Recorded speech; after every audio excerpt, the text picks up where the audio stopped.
Premier League, Dad. It's another night. It's another night of live football. Can you believe it? My name's Kieran, and we are live tonight. First up, for Rayo Vallecano versus Real Betis. Two teams in La Liga who are very, very much in the fight for European football. Real Betis obviously have a Europa Conference League final upcoming against Chelsea, but Rayo Vallecano have really got back into form. They had two wins back to back, which have got them right back into those European places. It's 8th against 6th tonight, so we're expecting a good game here in La Liga. Really, really looking forward to this one. And before we get stuck into all that, there's a lot of stuff I want to talk to you about tonight. A lot of stuff I want to talk to you about. I want to talk to you about the transfer news. We've heard transfer news today about Frimpong, about Hyson, about Marcus Rashford, Florian Wirtz, of course. We want to, we've heard about Jonathan David, Eric Dyer, the player of the year, the team of the year, the manager of the year, young player of the year. All of those nominations have come out for the Premier League, so I want to know what you're thinking, what your thoughts are on all of those. Not to mention, obviously, lots of other things which we'll cover across the whole length of this stream. We're going to be live pretty much solid now from 5 o'clock until maybe 10 o'clock tonight, because after this one, after we've done Rayo Vallecano against Real Betis, we are then going to the Valley for Charlton Athletic against Wycombe Wanderers, where we'll see the winner of that one is going to play Leyton Orient at Wembley for a place in the Championship next season. So two very, very big games tonight. Really, really looking forward to it. And tonight's lives, as always, for the rest of the 24-25 season, are sponsored by Match Bingo. Match Bingo, go and check them out. They are absolutely fantastic. They are our sponsors. Thank you so much to them for sponsoring the channel. They've helped us grow massively, and they're supporting us as we continue our growth. We're live, as you say, every single day.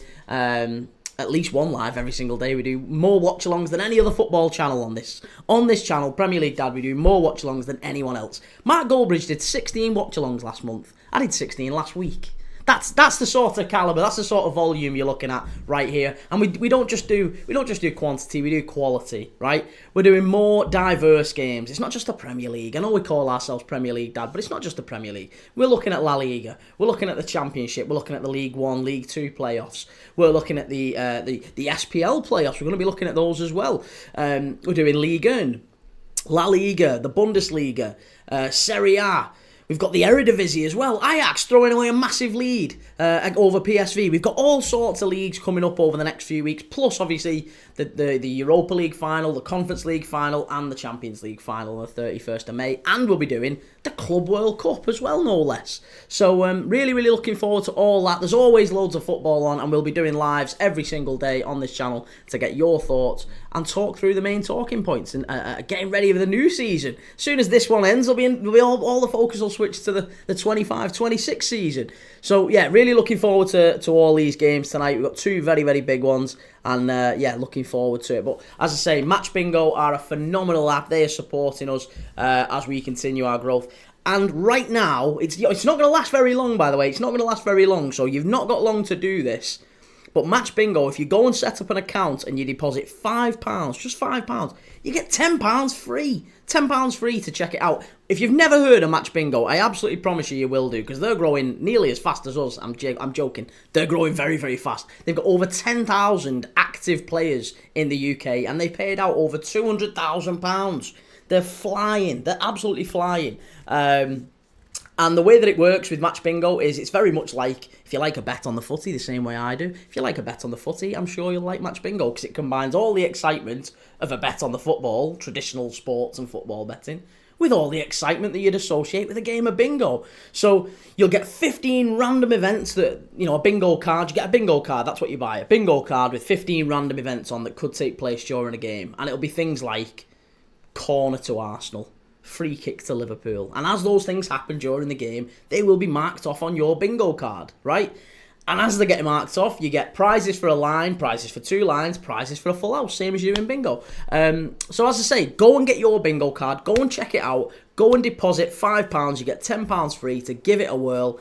I think you're going to love it. I've got my bingo card, go and get yours, and let me know what you think as you're going along.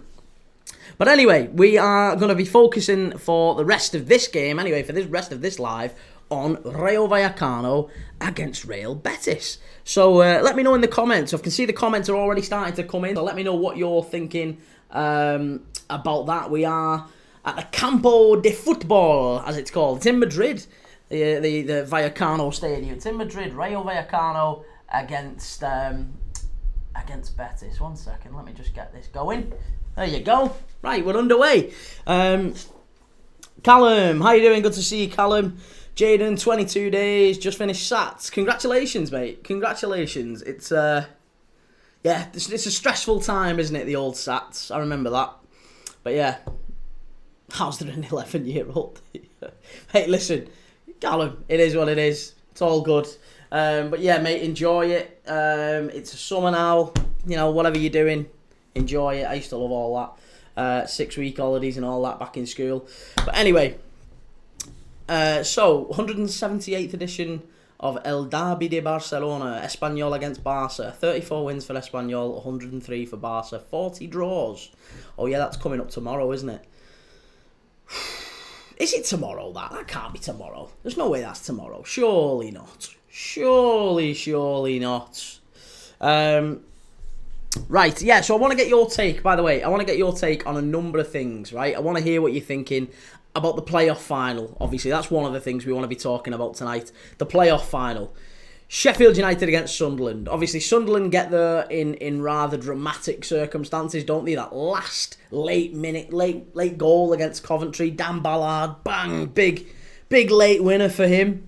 What do you think about that? Do you think Sunderland deserve to make it? Do you think Sunderland now carry that through to the final? Do you think they might just be able to get up to the Premier League and get back to the time-wear derby against Newcastle? Or maybe you think Sheffield United, look, they coasted to the playoff final, didn't they? 3-0 home and away against Bristol City. It was a piece of cake for them.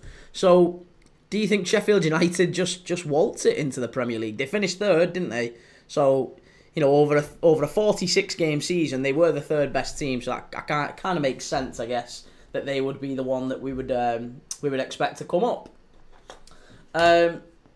Let me just catch up with the chat 1 second. Jaden, good to see you. Tuning in Black and White Army. What else, do we want to be talking about? The League One playoffs. The League One playoffs, of course. Yeah, we was watching Leyton Orient last night. Beating Stockport on penalties at Edgeley Park. That was a great result for Leyton Orient. And now they're going to be playing either Charlton Athletic or Wycombe Wanderers at Wembley for a place in the Championship next season. Not only that, we're going to be live for that tonight as well. Straight after this game, we're doing Rayo Vallecano against Real Betis right now. That's going to be the game we're focusing on at the moment. But once this is finished, we're going to be doing Charlton Athletic against Wycombe Wanderers at the Valley. That's our next live tonight. So to see who Leyton Orient are going to be playing, this is the thing. SEOG, who do you support? I support Liverpool, mate. Support Liverpool, but as you've probably guessed, we watch everyone on this channel. Absolutely everyone. We just love watching footy. Then we've got a community of fans who just absolutely love watching football. So it doesn't really matter who you support. We're watching La Liga now. We're watching the conference. We're watching the Europa Conference League. We're watching everyone. We were watching the Club World Cup. We're doing the League 1 playoffs, League 2 playoffs. We'll even be doing some SPL. We're doing a bit of everything. Wayne, play up Sky Blues, alright buddy. I thought we played well enough over the 2 legs. Yeah, I thought Coventry played really well. It was disappointing, wasn't it, for him? You could see the players just sort of collapse at the end there. But the reality is, Wayne, I think the 2 mistakes over the 2 legs, Van Evik in the first leg, back pass, underhit back pass, and Mayenda runs onto it and taps it in. And then in the second leg, right before the very end, Kitchen, who I thought had a phenomenal couple of games, he leaves Dan Ballard, and you can't leave one of those players unmarked in the box on a corner with seconds left to go. Maybe it's just tired minds, he just switched off. But he left Dan Ballard to just kind of do his thing and bang, smashed it in. Unlucky, really unlucky. But that's what happens, doesn't it? That's what happens at that level. You've got to expect to be punished for that sort of stuff. Sunderland, I thought they played well too. I think Coventry played really well, but over the 2 legs, I think the best team probably did just about edge it.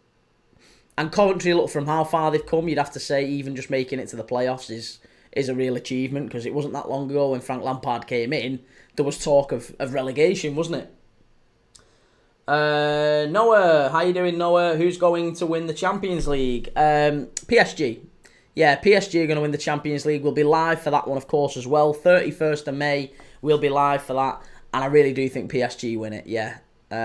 Player for player, they're a better team. I think PSG have beaten better teams this season than Inter Milan. And yeah, I mean, Inter, what a phenomenal comeback that was. But I still think they're just not the same side. I really don't think they're the right side to win the Champions League this year. Beetlejuice, United, I'm back. United. Yeah, I mean, I don't know. I don't think United are going to win that Europa League final. I'm sorry. I know you're a United fan, mate, but I really just don't think you're going to make it. Sorry. Kyle, thoughts on the Sellers sacking? Well, I mean, I guess the bottom line is that Hull only just stayed up, didn't they? By the skin of the teeth. So, yeah, I mean, look, it's not a particularly stable environment at Hull. I still think they regret the sacking of Rossinha, but Sellers, I don't know. I think it's probably the right thing. I think it's probably the right thing to do. Yeah. But let me know what you think, Kyle, obviously, as well. I'm interested to see what you think on that one. Wayne, can't disagree, mate. I'm proud of how we finished, seeing as we're 17th at one point, and I'm fed up of going to Wembley. Yeah, well, there you go. That's the way to look at it, isn't it? That is the way to look at it, absolutely. And look, I'm sure you'll be back next year. Simon, what do you think about Frimpong? I think I'm still torn on it. I think it's a great value signing. It's a very good value signing, isn't it? 30 million quid. I just don't think he's going to come in and be... I'm concerned about the fit with Frimpong. He's not the right back that I would have gone for, personally. I don't think that's... He's a little bit easy to... If we're going for Kerkez on the left, and everything I've heard suggests it is Kerkez on the left, if Liverpool go Kerkez left, Frimpong right, I think we become very, very easy to target with those diagonals, and I think it makes Liverpool a lot easier to play against, especially against physical sides. Big physical sides who've got wingers who are, close to 6 foot. They'll knock long balls over to the far corner, and they'll beat Frimpong, they'll beat Kerkez, and they'll chase the second balls, and that is where Liverpool will get done next year if we've got Kerkez and Frimpong there. On the ball, even off the ball, both of those players very, very good, but they're both about 5'7", 5'7", 5'8". They're not big lads, and they can be targeted. I think physically it's going to be they're going to make Liverpool vulnerable in a different way. Look, you can't stop yourself becoming totally vulnerable to all sorts of attacks, but I'm not sure. If Liverpool do sign Frimpong, and it looks like we're going to, then I think that we need to sign someone different on the left. I think on the left it maybe needs to be more of maybe a Geertruida. Maybe a Geertruida's more of a better signing than or a Hato. Someone like that is probably better suited than Kerkez. Do you know what? And Kerkez is also a very, very good player. I thought it might be Kerkez on the left and someone like that on the right, but alas, I don't know. Noah Walsh, if Wirtz transferred to Liverpool, where would you play him? Wirtz isn't going to Liverpool. No, Wirtz isn't coming to Liverpool. That's not happening. It's total and utter agent pushing that. He wants to go to Bayern Munich. Bayern Munich want him. And I think what we're seeing here is agents creating transfer rumours to try and flush out a bigger bid from Bayern Munich. I think that's almost certainly what's happening here. They're just manipulating Bayern to try and make them think that, look, Liverpool and City are coming in. Liverpool aren't going to bid 150 million for a player. And neither are City. I'd be very, very surprised if either of those were seriously looking at Wirtz. I'm sure we've said to Leverkusen, look, if he's going, we'd like to be kept involved. I'm sure we like Wirtz. He's a good player, but he isn't coming. Liverpool aren't paying that sort of money, and I don't think City are either. I think he'll go to Bayern, and he'll do well. But, allegedly, Bayern and Leverkusen aren't on particularly good terms either, are they? They don't really like selling players to each other. I think didn't Jonathan Tah, Bayern tried to tap up Jonathan Tah not that long ago, and it's caused a little bit of bad blood. There's not really been many players moved directly between Bayern and Leverkusen over the years, have there?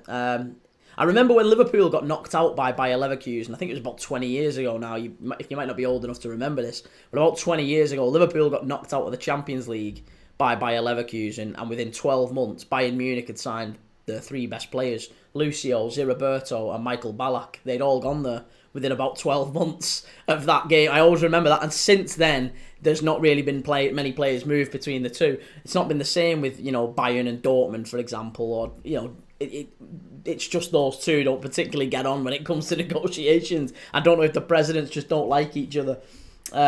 Lucas Lambert, do you think Liverpool will get Wirtz? No, mate, I don't. Simon Mack, Man City fans are going to be fuming.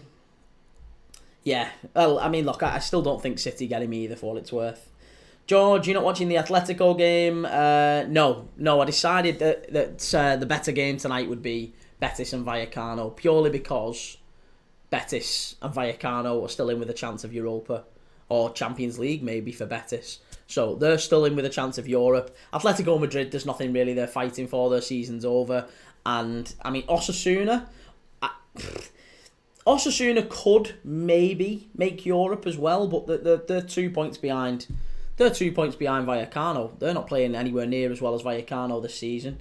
They're 2 points behind Mallorca, who got beat by Madrid last night.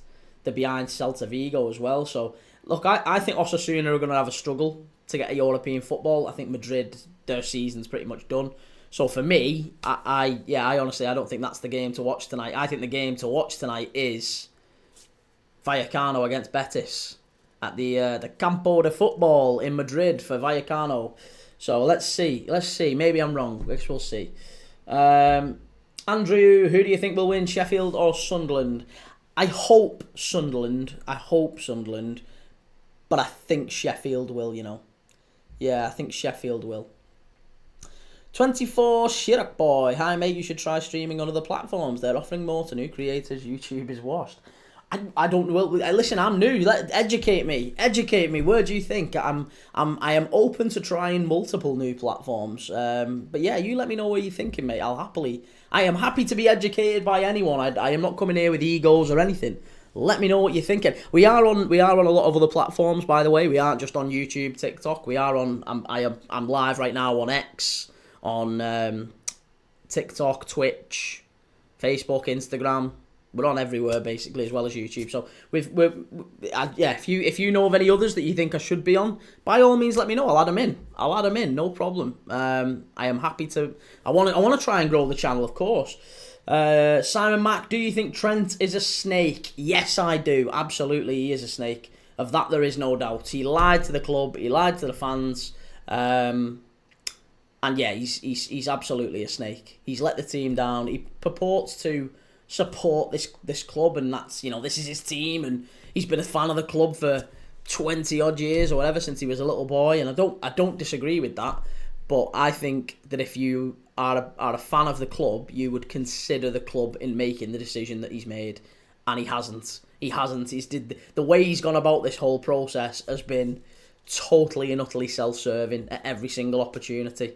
And he's still doing it now, by the way. It's not the fact that he's left. It's not the fact that he's left even on a free. It's not even the fact that he's left on a free and gone to Madrid. It's the fact that he's lied to the club throughout at every opportunity. And even right now, even up until as recently as last week, Trent was still trying to manipulate Liverpool Football Club. That is why Liverpool fans are booing him and they don't like him. That is why Liverpool fans have fell out with him. So it's nothing to do with, oh yeah, well he's won everything at the club, let him have a new challenge. It's nothing to do with that.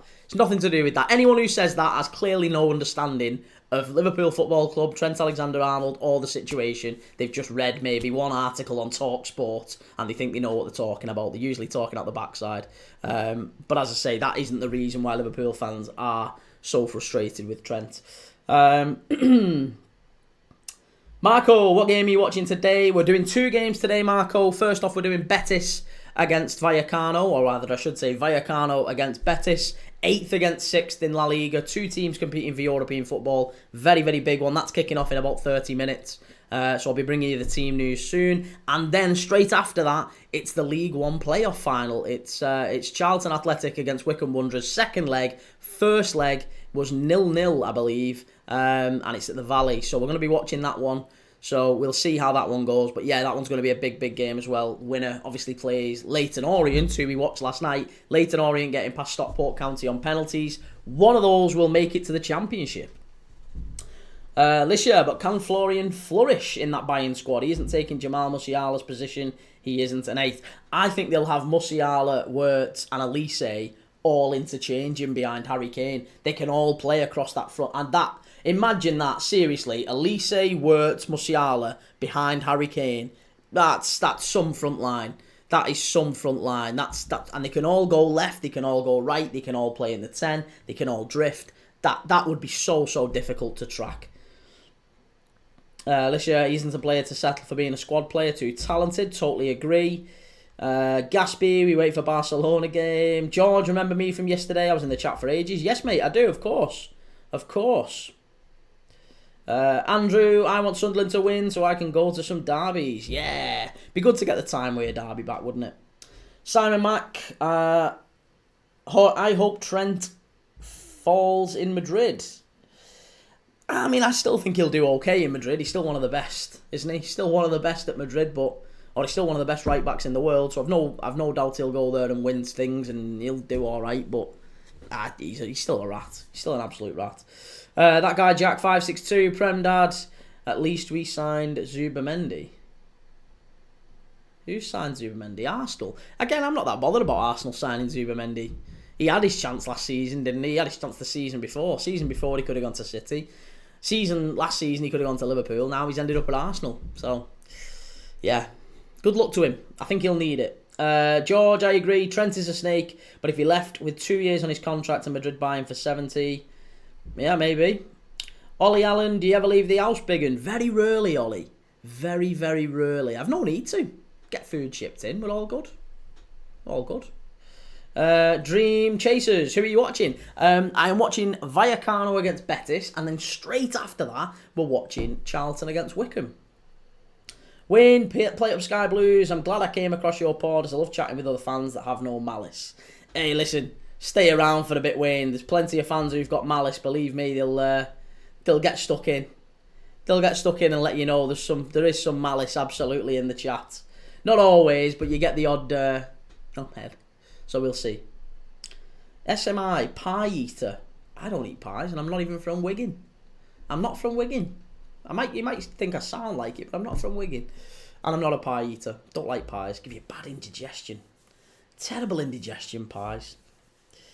SMI, no knotting. No knotting. You're going to have to try that again. Hi mate, just told you about streaming on other sites and your mod, if you have any, have blocked me. No, there's no mod, mate. It's just me. It's just me and my computer, which is right here. It's just me and my computer, mate. I haven't blocked you. Your comment's still there. I can see it. In fact, I replied to you. I asked you to tell me and some others. So yeah, no, tell me. Tell me in here. Message me. Whatever. I am delighted to be educated if you've got any. I've not got no ego with it. Tell me if you think you can help. I'd love for you to help. That's great. Yeah, if you think there's better places for me to be doing it, I'd be delighted if you can tell me. Lisha, I reckon you should be doing street interviews outside football stadiums before a game. Joking, I'd get smashed. Someone would absolutely lamp me. There's no way.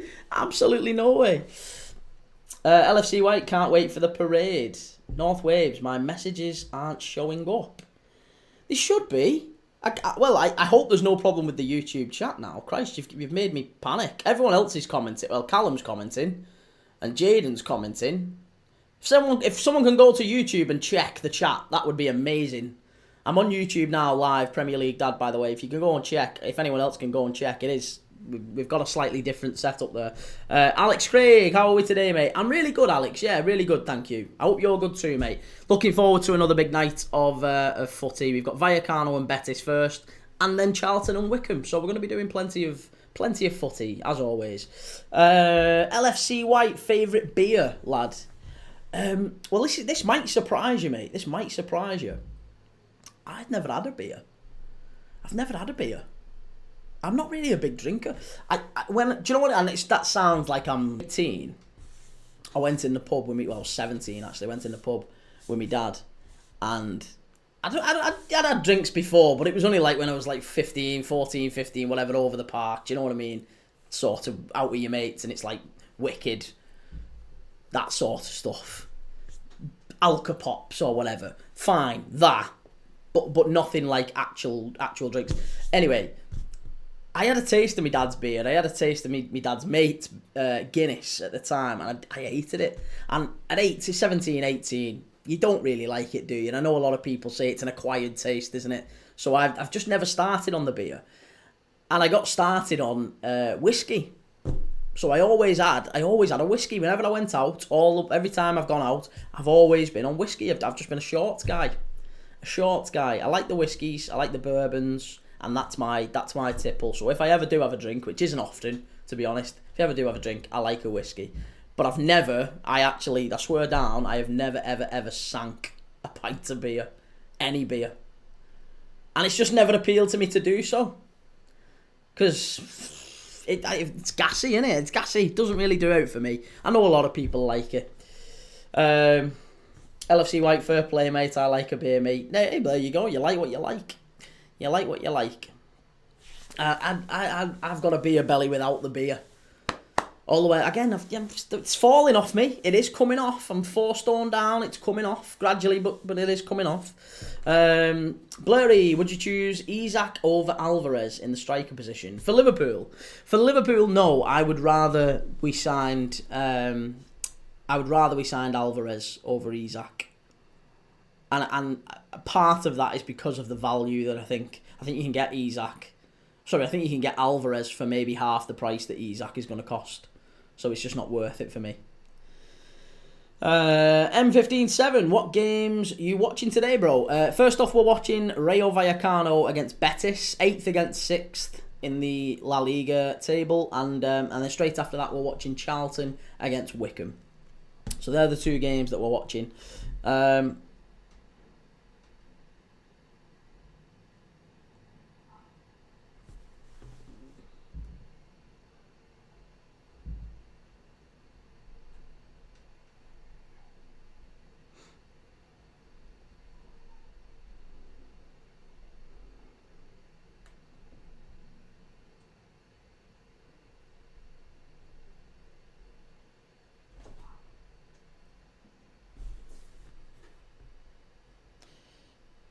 Right, one sec. Okay, that's fine. Right. So I want to talk about a few different things while we've got a bit of time before kick-off here. Connor Hetfield, hey Kieran and chat, remember to be responsible. I lost a bet and only had rice and eggs left in my fridge and now down to my last eggs. Let's go, Betis. Callum, our season isn't over yet. We got the Club World Cup. But the Club World Cup isn't... It's... the season's over. For me, I would say the Club World Cup is almost a new season, really, isn't it? I know it's a brand new competition, though, isn't it? It's not really like a traditional Club World Cup, and it's a slightly bigger tournament. So, I guess we'll see. I'm hoping that's going to be a big event at the end of the season. Connor Hetfield, will Rafinha, Lewandowski, Yamal beat MSN? No, Messi, Suarez, and to be honest, I didn't think Neymar was that good. I'm one of them that I didn't think Neymar was. I thought he was overrated a lot of the time, but Suarez and Messi were 2 of the very, very, very best. In fact, I think if I was picking an all-time front 3, Suarez and Messi would probably be in it. Maybe Suarez, Messi, Ronaldo in a 3. That would probably be my front 3. Callum Zubamendi is horse. Yeah, well, he didn't play all that well the other night against Atleti, did he? He got bullied all over the pitch. George, everyone like up the live. Cheers, George. Thanks very much. Again, if you want to support the channel, please make sure you head over to YouTube. Give us a like, give us a subscribe. And even if you can watch, if you're intending to stick around for the live, watching over there does also help the channel. If you can do so, that would be amazing. Neymar, overrated. What? Yeah, Neymar was overrated. I really do think he was overrated. I mean, he left Barcelona and went to PSG. He chose the money, didn't he? Chose the money, and I think if he'd have stayed, maybe if he'd have stayed at Barca, then possibly his legacy would have been slightly different. But yeah, I always looked at Neymar and thought he was a bit of a show pony. SMI, respect what kids have to do for Liverpool. Put some energy into all them kids that get let go from club. What are you on about? What on earth are you on about?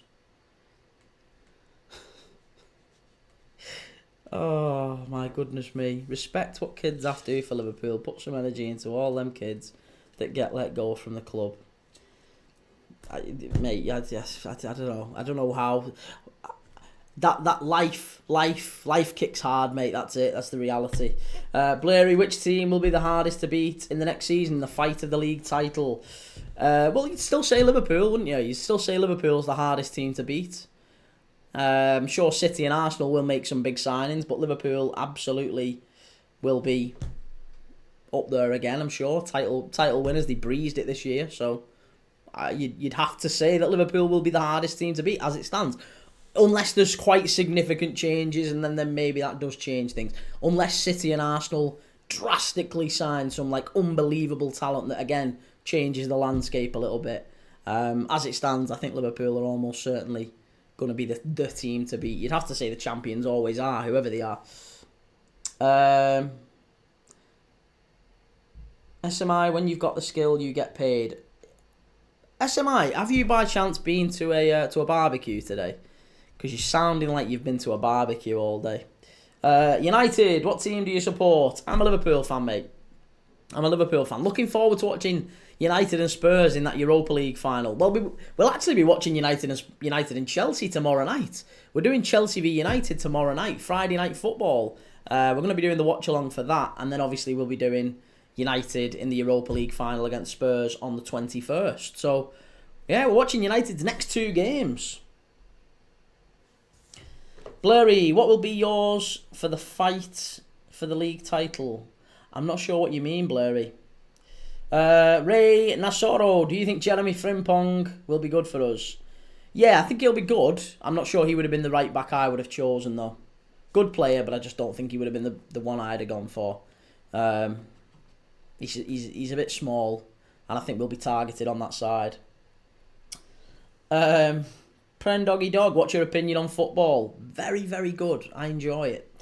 Greg Wotherspoon, should the old firm join the Premier League? Should the old firm join the Premier League? I got asked that last time as well, and I still don't really have a solid answer for you. I feel like it'd be disrespectful to the rest of the SPL, wouldn't it? Because you've still got some, Aberdeen have won a European Cup. You've got Hearts up there. You've got Hibs up there. Still some good teams up there, and I think if you was to merge the SPL in, you'd probably have to merge the entire SPL sort of Scottish Football League in, and that'd just create chaos down the entire football pyramid, wouldn't it?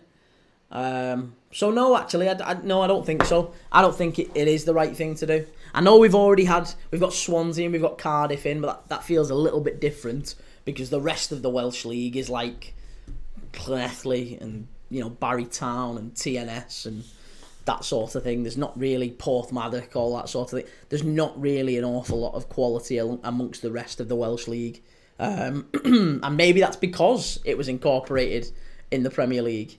So I don't know. To me, I just think it's I think it's better that the SPL stays separate.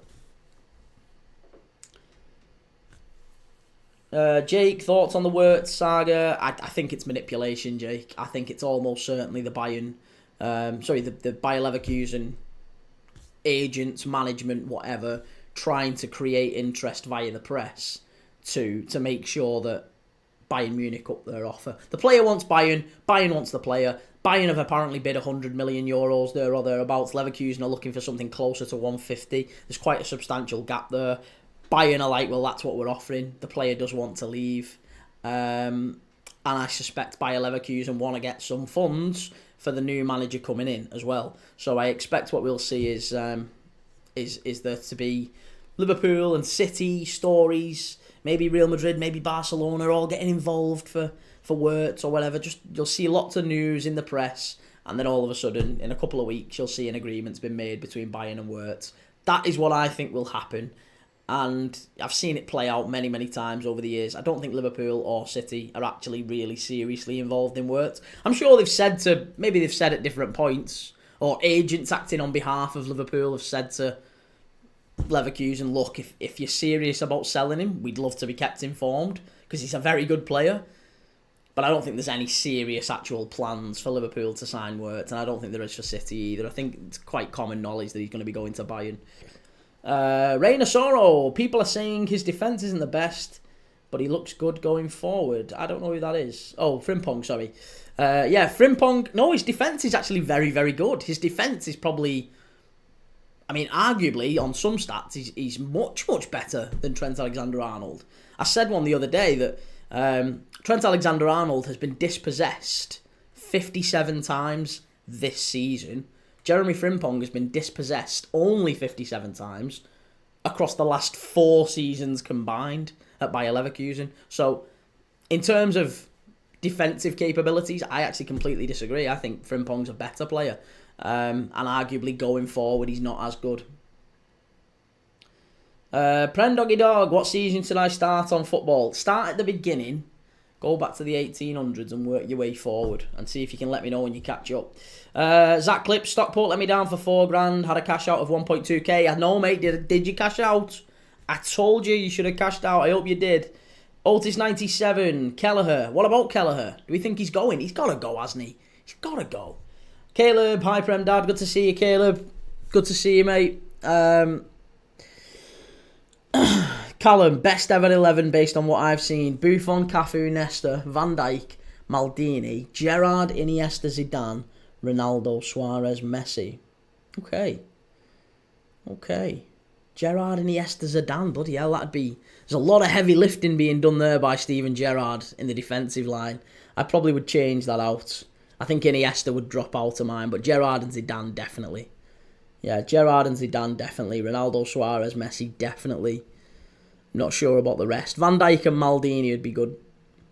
But hey, yeah, I like that. Man City has got Reinders. Yeah, Man City bidding apparently for Reinders and Morgan Gibbs-White. That makes a lot of sense, I think. And Callum says that Atletico Madrid are looking at a centre-back from Benfica called Araujo. Yeah, Araujo. I wonder what's going to happen with Silva as well. Silva from Benfica.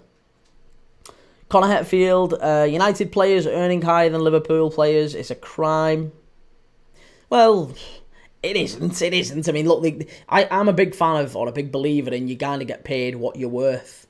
Or at least you get paid what someone decides you're worth. And at some point, Manchester United decided Marcus Rashford was worth £300,000 a week. And obviously we now know that he's nowhere near that. But at some point, they signed a contract with him to 2028 or whatever it was, that he was worth that amount of money. So now, I think he's bang right to be saying to the club, listen, if I'm going to leave, then you've got to be, paying the rest of whatever the surplus is. If I get sent to Aston Villa and they're only offering me 150, you owe me 150 a week. There's no way I'm taking 150k a week downgrade. You joking? No chance. Kieran Baines, hi mate, I should get a loyalty card. Good lad, good to see you, Kieran. Callum, Liverpool. Oh, Liverpool are looking at Araujo, not Atletico. Oh, right, okay. We're going to have to find some way of distinguishing that, Callum, because you say we a lot, and you're a Liverpool fan and an Atletico fan, so I can never quite distinguish between the two.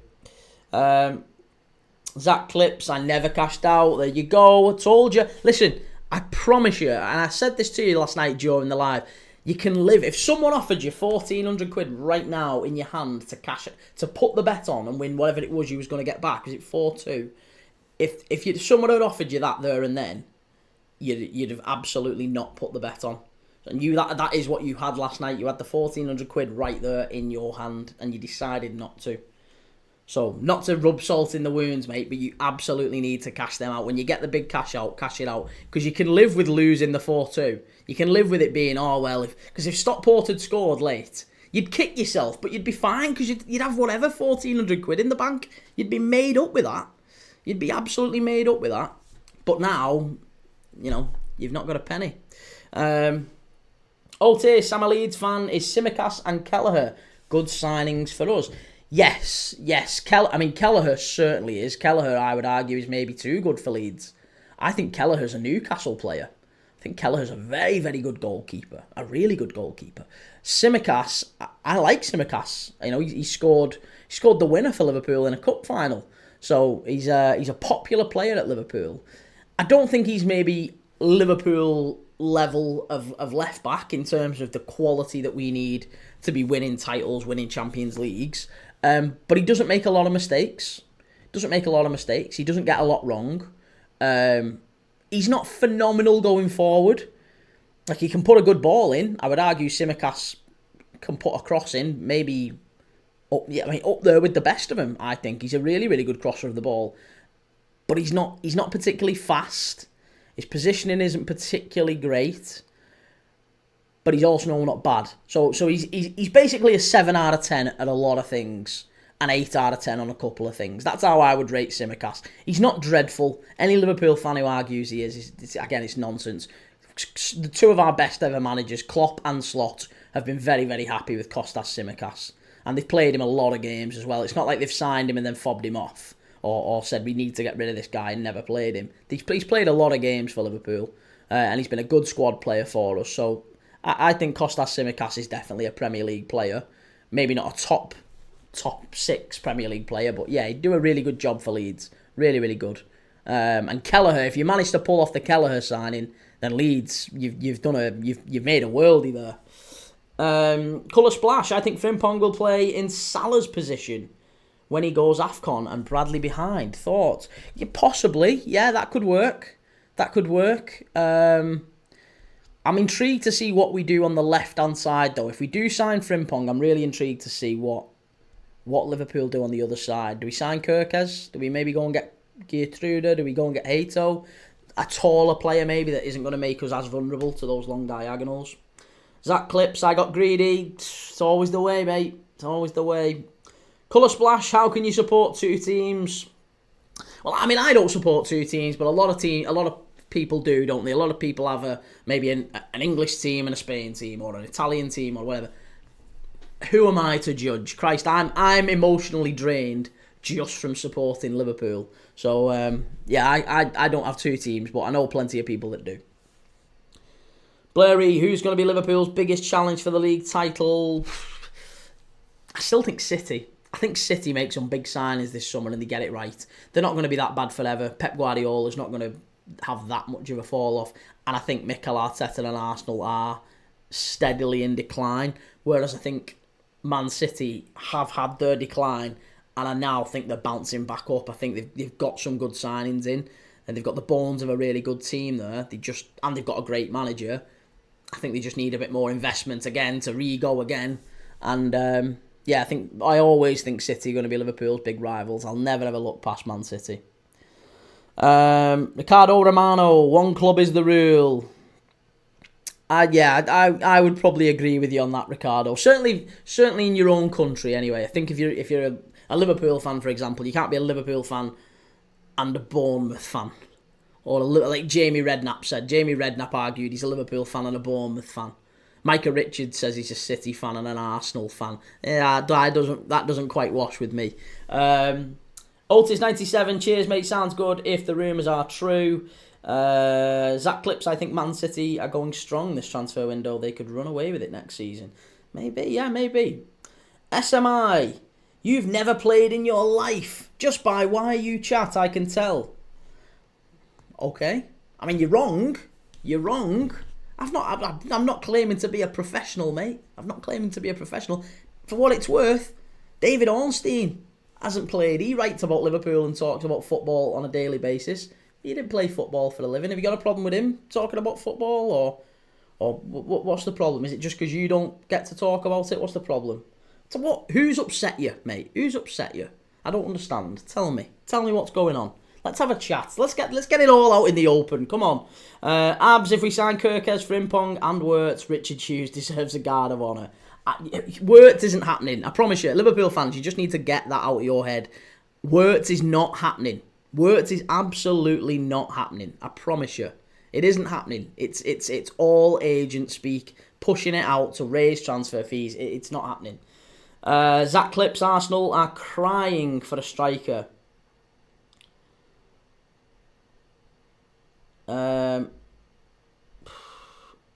SMI, blame as at Liverpool backroom staff, director of football, man who makes decisions on the ongoings of Playets. Have you fallen on the keyboard, mate? I think we'll just leave that one because he's not making much sense and he's being a little bit rude, isn't he? Zach Clips of Betis put a strong team out. Let's take a look, actually. Let's take a look. Zach Clips words don't want to join a dusty club. Most likely he goes to Bayern, but Leverkusen don't want to sell to them, so that's why I still have hope. I think Leverkusen will sell to the highest bidder. They don't really care. Money's the same whether it comes from Bayern or Liverpool or City or whoever. But Liverpool ain't going to pay 150. City, I don't think, will pay 150. And even if they did, Wirtz wants to go to Bayern. Wirtz has made it clear from the months and months and months of rumours and stories that have been coming out. It's been made quite clear that Wirtz wants to go to Bayern. Bayern want Wirtz, and they see him as an absolute perfect fit. Elisa, Musiala, Wirtz, behind Harry Kane. It's absolutely perfect for them. They want to invest in him, but they're not willing to pay the 150 that Leverkusen have set. So all that Leverkusen have done is go, well, he's 150. Bayern have said, well, we'll offer 100. And then we're just now in a bit of a back and forth. We're in a bit of a who blinks first. And Leverkusen will be instructing agents and journalists that, hey, he's having a look at Liverpool are interested, you know. Liverpool are interested. City are interested. They want to bid 150. And they'll put these stories out because it might just encourage Bayern to go, ooh, I tell you what, we might have to go to 150. We don't want them pinching our player. It's not going to happen. Liverpool and City aren't paying 150, and he isn't going to go there even if they do.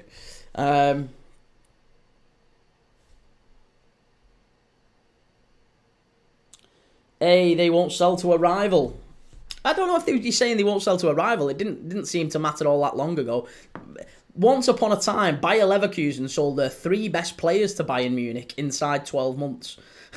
They sold Lucio, Ziriberto and Michael Ballack all to Bayern Munich. And it was just after they'd knocked Liverpool out of the Champions League as well. Bayer Leverkusen just knocked Liverpool out of the Champions League. They got to a final. They were in a really good place as a club. And they sold their 3 best players to Bayern Munich. So, I think... I don't think it's necessarily that. I'm sure they will sell. If the right price happens, yeah. Hey, are you going to the parade, la? No, mate. No, absolutely not. Not my thing. Blurry, do you think Szoboszlai needs to start next season or to sign a better attacking midfielder? I think Szoboszlai's had a good season. Yeah, he's had a really good season. I think numbers-wise, obviously Slot has said if you're playing as a number 10 for Liverpool, we'd like you to have better numbers. But he doesn't just play as a number 10, does he? He's often dropping back. He's often doing the defensive work for Liverpool quite a lot. So I think he's had a really good season. And he's been a big part of Liverpool doing so well in transition. He's so quick. He can run for days. I really like Szoboszlai. And I think if we was to sell Szoboszlai or maybe bench Szoboszlai and get someone like Wirtz in, our whole style would change. Our whole style would change. And I just don't think Hyson, I've just seen Hyson in the chat. I just don't think Wirtz suits Liverpool. And I think it's a total myth. I don't think he's going Liverpool. I don't think Liverpool are interested, if I'm dead honest. No skill Aaron, cheeky Amarin bid after Europa win. No, definitely not. Abs, Real Madrid secured Hyson within 4 hours. Marvellous business. Well, when Real Madrid come calling, it's very, very difficult to turn it down. Welcome to Meme Land. Yo, are you going to watch the Barca game later? No. Next, after this one, we're doing Vallecano and Betis, and then we're going to do Wickham, and Charlton and Wickham is the next game that we're going to do. Julie, Manchester United. What about him? Alex, thoughts on Sunderland? Unbelievable victory that the other night, wasn't it? Bang! Big Dan Ballard. Get your head on that. Yeah, really unlucky for Coventry, but I thought Sunderland did well. And yeah, I thought it was a good game. Really, really good game.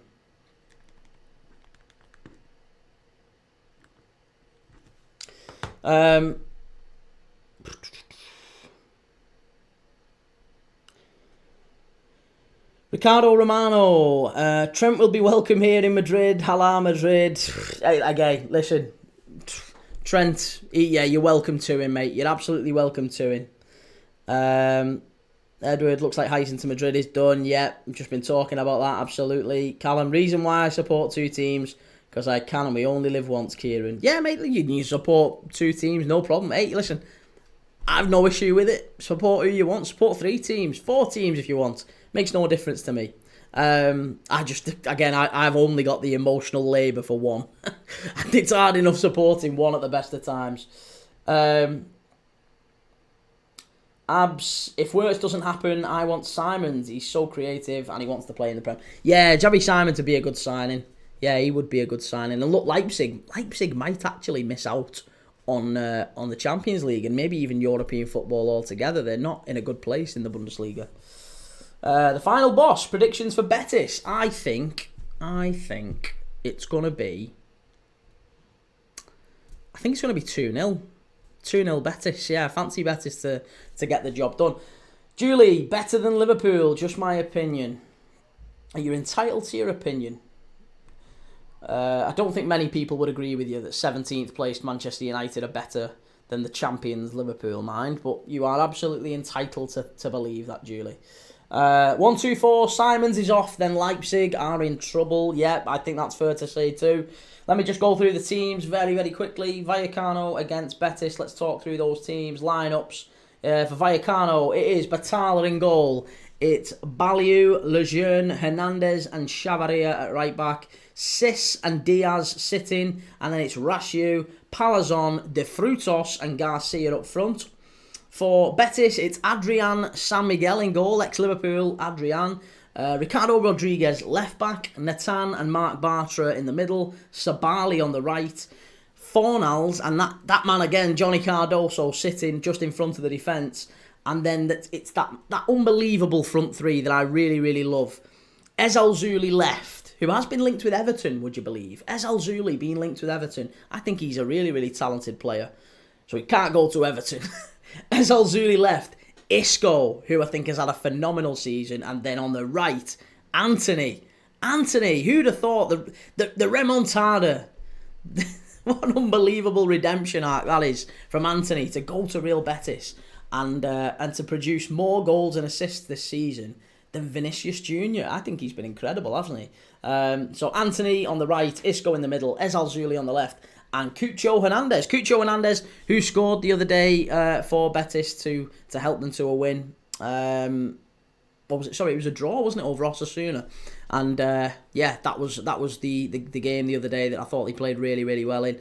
So we've got 2 games on, actually. I was going to say I have got just put the Osasuna Atletico Madrid game on, because that is on the other channel on La Liga TV right now.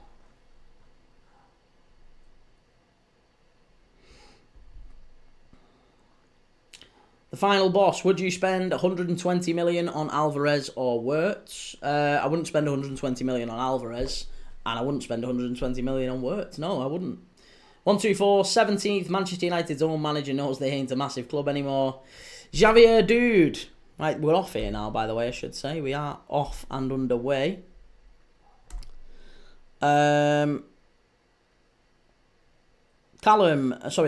Ricardo Romano, I have United toilet paper.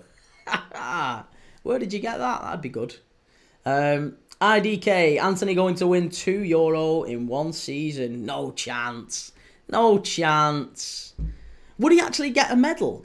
Has he played for United in the Europa League this season? And United aren't winning the Europa League anyway. Spurs are winning that, mate. Spurs have got that in the bag. Javier, dude, I genuinely believe Everton lose the last game at Goodison. Oh, that'd be so Everton, wouldn't it? That would be so Everton. That would be the most Everton thing ever, if that actually does happen.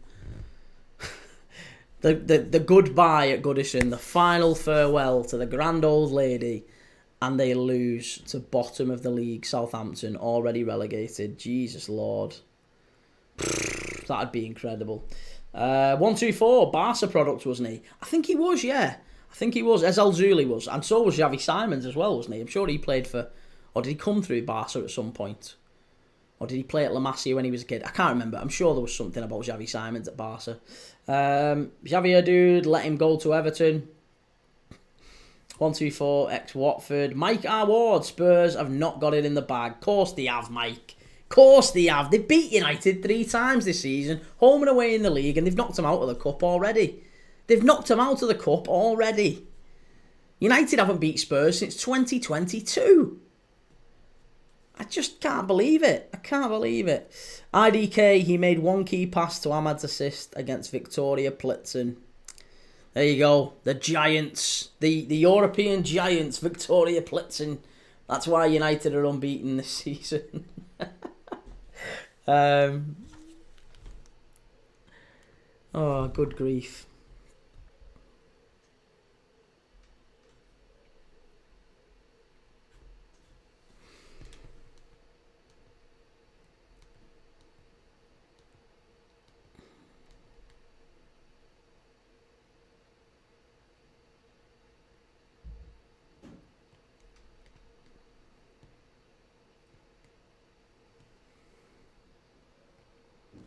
Watching football. Yes, we are watching football, yeah.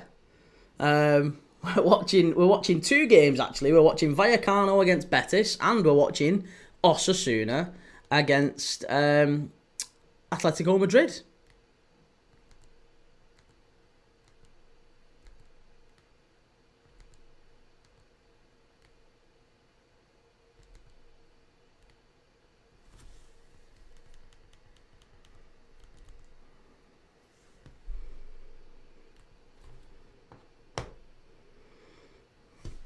Just realised as well that can I break the ice? Absolutely, yeah, go for it. Are you going to say Fat Penguin? Mike R. Ward, can you tell me the lottery numbers? I'll get a ticket. Yeah, if you want, yeah. Have you got a problem with predictions, Mike? You're very, very passive-aggressive. You're rather passive-aggressive. For a man with a lion and sunglasses as your profile picture, you're awfully fragile, aren't you? Thought you'd be a bit more strong-willed. Having a little cry because I've given a prediction on a Europa League final. Xavi Simons is dramatic, says Jonathan. Yeah, I don't think you're wrong there, to be honest. Cynthia, who do you support? I'm a Liverpool fan. Yeah, a Liverpool fan.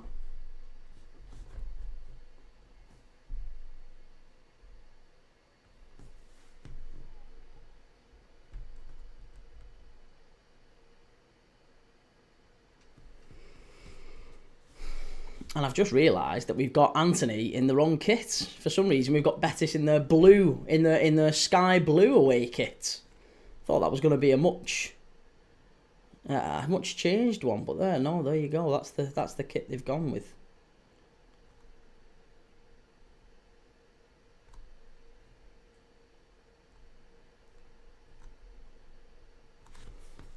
Vallecano and Betis. Right, we've changed the actual kit now on YouTube, so we've actually got the proper kits and the proper scoreboard and the clock and everything going. We're off now for Betis and Osasuna, so keep me informed. What are you thinking in the other games? Dream Chasers boss, who's the best player for Vallecano? I would say probably I like De Frutos. Yeah, I like De Frutos. De Frutos has been a decent player for them. I mean, Sergio Camelo as well has been alright. He's had a bit of a poor season this season, but in the past he was alright. He came through Atletico, didn't he? But yeah, De Frutos has been a good player for them. Etienne Eto'o as well is in the Rayo Vallecano squad. I assume he does look a lot like Samuel Eto'o's lad, and he is from Cameroon. So I wonder if Etienne Eto'o is a relation of Samuel Eto'o, but he's in the squad. He is in the squad for Rayo Vallecano as well. We may see the younger Eto'o coming in.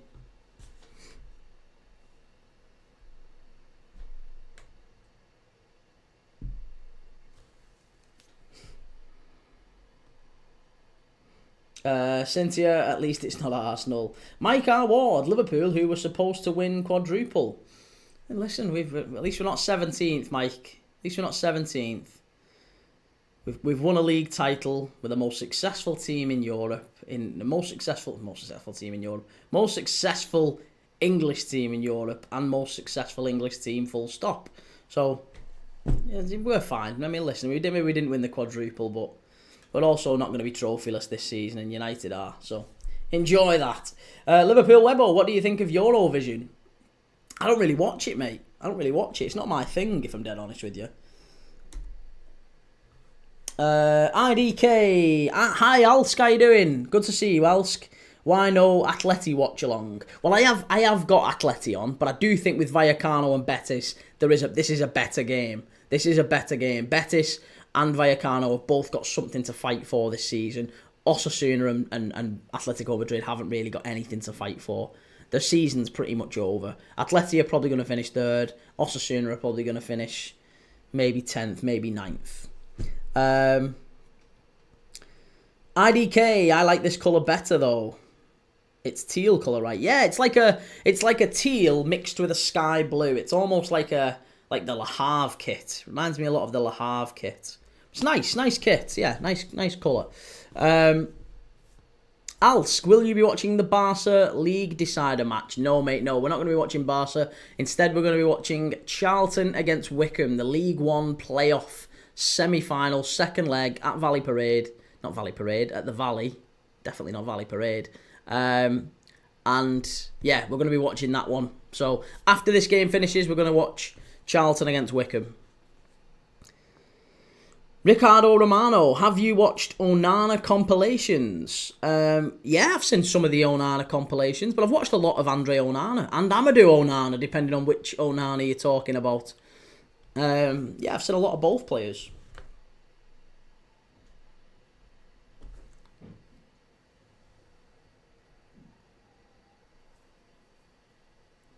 But yeah, as I say, let me know what you're thinking about all. I want to get your thoughts on various things across European football that's happened over the last sort of 24 hours since we were last live. Jonathan David has confirmed that he is leaving Lille. That's going to be one of the things that we're talking about, I'm sure, tonight. Jonathan David has confirmed what we all suspected, that he's going to be leaving Lille. He's been one of the best strikers in Europe, so consistent over the last few years. He's still quite young. He's only 23, 24. And yeah, I mean, I look at it and I think Jonathan David could do a job for most Premier League teams, couldn't he? Could do a job for most Premier League teams. Alsk, is your timestamp good? Yes, that is accurate. The time that I am seeing on the screen is the time that I'm seeing right there on the TV. So that is absolutely bang up to the second with Vallecano and Betis, yeah.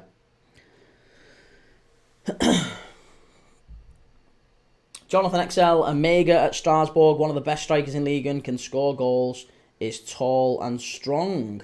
Yeah, he has had a good season, hasn't he? We're watching Strasbourg as well, I should say. Strasbourg against Le Havre, final game of the season. We're going to be watching that one on Saturday night. So yeah, if you fancy watch along on a bit of League One, then or Ligue 1, get involved. We're going to be watching Strasbourg against Le Havre. IDK, mine is 8 minutes, lol. I'm 30 seconds behind. Well, listen, I mean, maybe the beauty of YouTube, Alsk, is that you can pause, can't you? You could pause me, let yours catch up, and then play. So then we're gonna be bang on the same second together, aren't we? Then that makes sense. Jonathan XL, I never watch Liga, but maybe I will watch. Well, it's there if you want it, mate. You can dip in and out as you feel necessary. Will, you're bang on. It is Samuel Eto'o's son. He's 22. Yeah, Etienne Eto'o. There you go. Back playing in Spain. Ricardo Romano, David should go to Juve. Vlahovic needs a new challenge. Yeah, he's not really... I don't feel like he's kicked on at Juve, has he, in the way that we all expected he would. When he was at Fiorentina, Vlahovic was a really top, highly rated striker. He's gone to Juve and he hasn't quite made it work. Got a yellow card there for Vallecano. Who is it? Is it De Frutos? Someone down that right-hand side, anyway. No, it's Baliu, the right-back. Baliu, the right-back, has just been carded for Vallecano. He brought down Ezal Zuli, that man. He's causing all sorts of problems down the left-hand side with his pace. Yeah, really, really good play there by Ezalzouli. So yeah, so David leaving Lille. That's first thing I want to talk about. Eric Dyer to Monaco as well. That seems to have been on the cards for a while. That's finally happened now as well. So what do we think of Eric Dyer leaving and starting again in League One? He's had a good season, I think, at Bayern. I thought he played really well in the defeat away to Inter. IDK, what do you think about Gyökeres joining Arsenal? If that is indeed what's happening, I am delighted. If Arsenal's two big signings are Zubimendi and Gyökeres, I am made up with that. I am absolutely made up with that. I really do. I don't think he's a Premier League title-winning striker, Gyökeres. He's a good striker. And I think he has kicked on since he's gone to Portugal. But 2 years ago, he scored 21 goals in the Championship. Sammy Smodic scored 27 last year for Ipswich. Adam Armstrong scored 21 last year for Southampton. So if Adam Armstrong and Sammy Smodic are scoring those sorts of numbers and bigger numbers than Gyökeres managed in the Championship 2 years ago, I'm not absolutely certain that he comes to the Premier League and just blitzes it. I think he'll be a good striker. I do think he'll be a good striker, but I don't think he's going to just waltz it and be, wow, what an absolutely fantastic signing. Arsenal are going to have to spend a bit of time, helping him adapt and get used to it. It's a different game in the Premier League. I actually think their money would have been better spent on someone like Sesko. Or just don't be cheap. Don't be cheap. If they really, really want to give Mikel Arteta what he needs to win the title, go and get Isak. If Arsenal were serious about winning the title, they'd forget about Zubimendi and put their full budget on going and getting Isak. They would literally go all in on Alexander Isak. And if they signed him, then I would be worried. Then I would be nervous. It's a corner to Betis here. It's gone straight behind. Isco pulled it back from the byline. Anthony playing really well already. Picking up the ball in a lot of dangerous positions. And his weight of pass is so perfect there. Just found Isco lovely. And the ball was played to the near post. There's Alzuli running in across the front man. Didn't quite get to him. Corner to Betis. Jonathan XL, Cherky could leave this summer from Lyon. Yeah, I would imagine so. Cherky's a very good player, but equally, Lyon are desperate for cash, aren't they?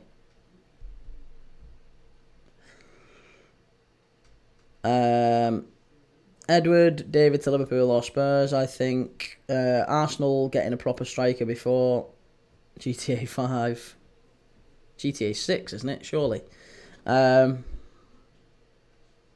I don't see why Arteta needs another CDM. Yeah, I agree, mate. I agree. Zubimendi is a mad one. I only can assume that is a replacement for Thomas Partey, because Thomas Partey's contract is up. So if Thomas Partey does leave, then yeah, Zubimendi coming in. But they're not exactly like for like, are they? They're not exactly the same sort of player. Thomas Partey's much stronger, physical, taller. He's got a lot more energy and legs than Zubimendi has. Zubimendi is a very, very talented footballer at winning the ball back. I think Partey's better defensively than he is. Zubimendi has got a really, really good, win rate in terms of winning the ball back and pressing, but I think physically he might struggle to adapt to the Premier League in the same way maybe that Mikel Merino has. I'm not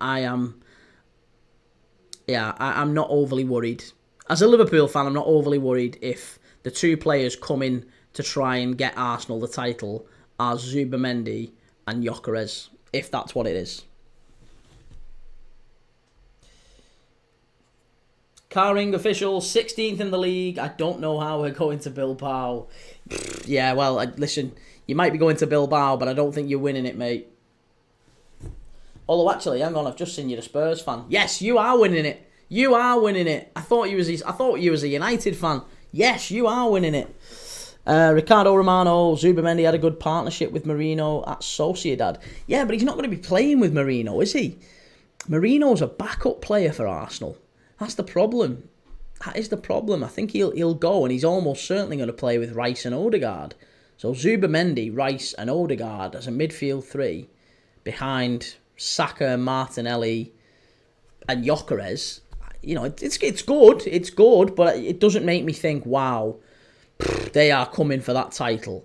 I just think that they'd be slightly, I don't know, I can't even say they'd be better than they are. You know, I can't argue that Gyökeres is a serious upgrade on Havertz. I'm not sure he is. And I don't think Zubamendi is a serious upgrade on Partey either. I think Partey's been very good this season. Jonathan XL, if Arsenal want a good CDM, get Kimmich or João Neves. They're not going to be able to target either of them. Kimmich, I don't think he's leaving Bayern, and Neves, again, he's going to cost the earth, isn't he, from PSG. What else do we need to be talking about as well? Player of the Year. Player of the Year. It's a corner ball in, punched away by Adrian, volleyed back in. It's a goal kick to Betis. Yeah, Player of the Year. Right, so Player of the Year has been, nominations are out. So it's Salah, Van Dijk, Gravenberch, Chris Wood, Morgan Gibbs-White, Declan Rice, Isak and Mbeumo. So based on that, those 8, I think we all know it's Mo Salah, right? We all know it's Mo Salah for the Premier League Player of the Year. Salah, Van Dijk, Gravenberch, Wood, Morgan Gibbs-White, Rice, Isak and Mbeumo. It's almost certainly Mo Salah, right? I don't think anyone else is going to get a serious vote in that one. And Young Player of the Year, Gravenberch has been voted in for that as well. So Gravenberch's actually got a nomination for both Young Player of the Year and Player of the Year, which you would think, again, means Gravenberch's got a very, very good chance of winning Young Player of the Year. I think he would be a really good shout for it, actually. So you've got Gravenberch, Saliba, Liam Delap, Cole Palmer, Dean Hyson, João Pedro, and Morgan Rogers.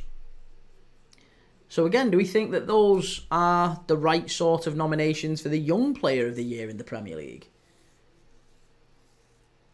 I don't know.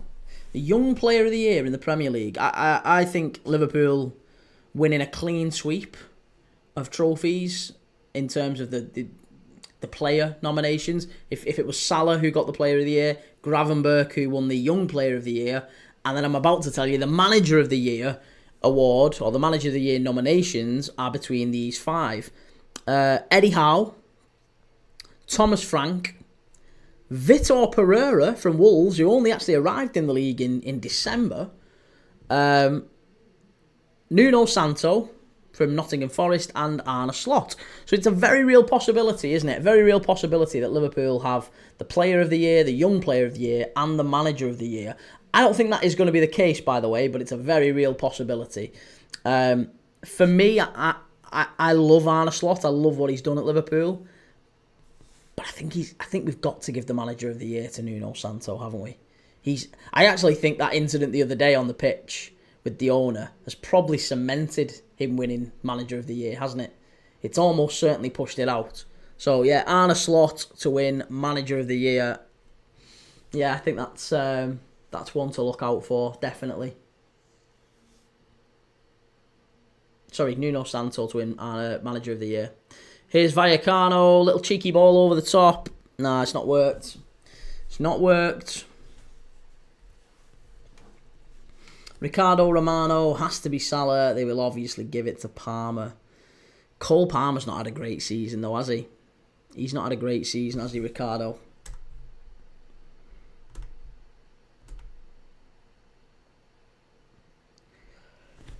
Oh, excuse me.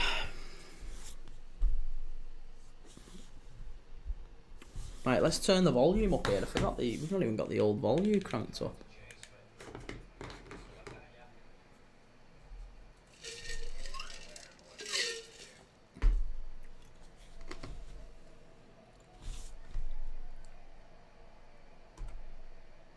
Kieran Baines, Delap with the Young Player of the Year. You think so?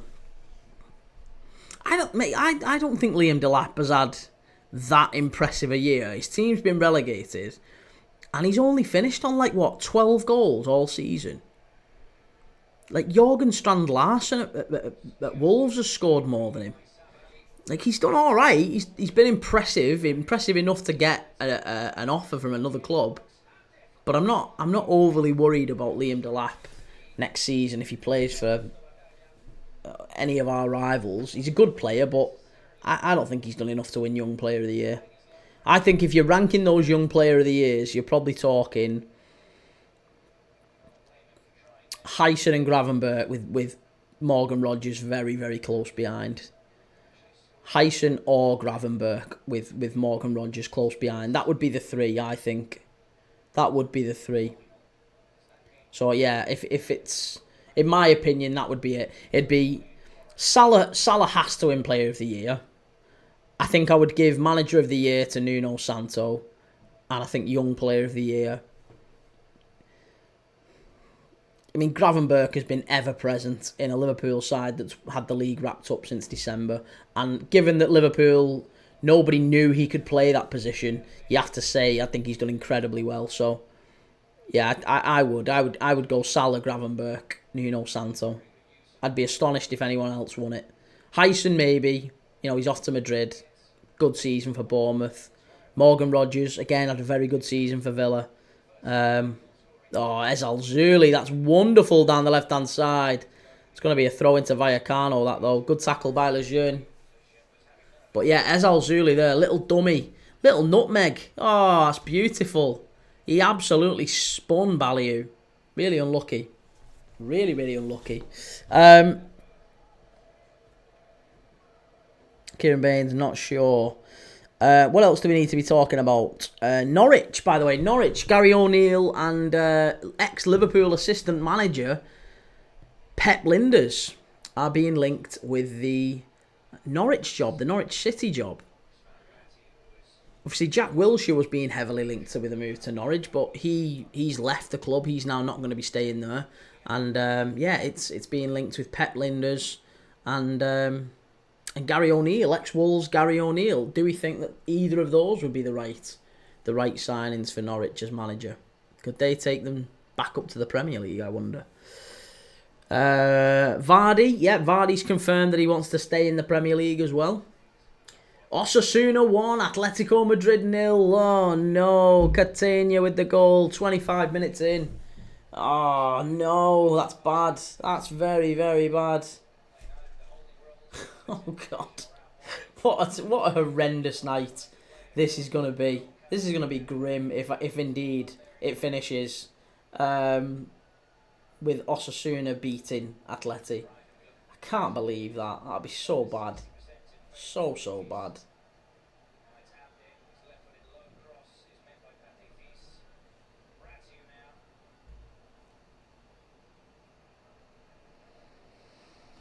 Will Liverpool look like they're going to trigger the release clause for Frimpong? Yeah, so I'm led to believe, yeah. 30 million quid. It's not bad, is it? Seems like a good deal. What else do we need to talk about? Yeah, Vardy to stay in the Prem, right? So which team do you think Jamie Vardy goes to next summer? Or this summer, rather. Obviously, Jamie Vardy looking to leave Leicester City at the end of his contract. He's available on a free, and he's 30. Is he 38 or 39? How old is Jamie Vardy? He's definitely getting on, but he has had a very good season this season, even for the age that he is. He's 38. Right, he's 38. He'll be 39 at some point next season, right? But Jamie Vardy has this season got 9 goals in 35 games for Leicester. 9 goals in 35 games for a 38-year-old centre-forward shows he's still got ability. He got 20 in 37 in the Championship last year as a 37-year-old. So, we talk about Gyökeres tearing up the Championship. He got 21. 37-year-old Jamie Vardy got 20 last year. So, for me, I look at it and I think, well, Gyökeres, one, Gyökeres can't be that good, and two, Vardy, I think teams could take a gamble on him this summer. I think Jamie Vardy's there for the picking. I think if I'm Everton, if I'm David Moyes, I am on the phone to Jamie Vardy and saying, listen, you need to come in and be our main number 9 next year. You're available on a free. You'd be the best centre forward Everton have had in well over a decade since Lukaku left. Since Lukaku left, whenever that was about 2015, 2016, wasn't it? Thereabouts. Yeah, about 10 years. Best striker Everton have had in a decade.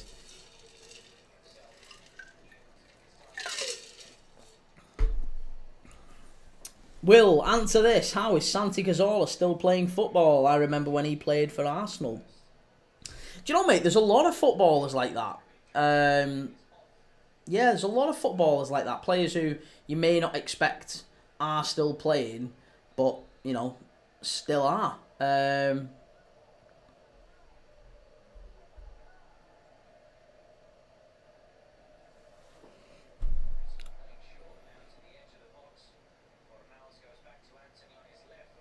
Anthony, you're unlucky. Really unlucky, that.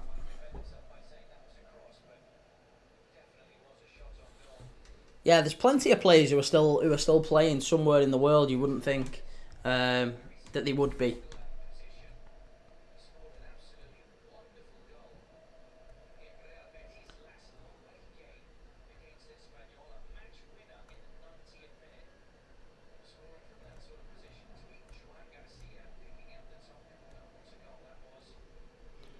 So there you go. Here, I'll give you some names of players who are still playing elsewhere around the world that maybe you haven't, you know, maybe remembered are playing.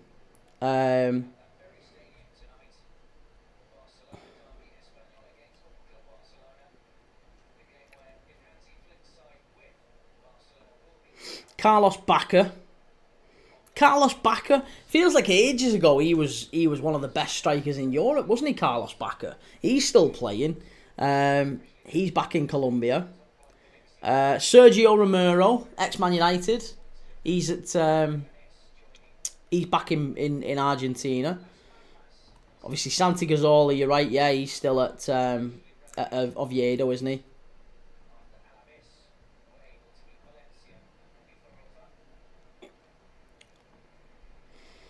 Pepe Reina. Pepe Reina's 42 and still playing for Como in Serie A.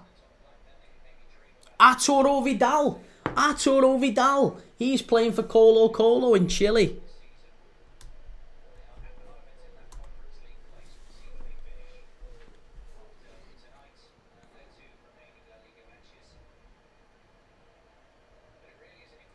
Tim Ream.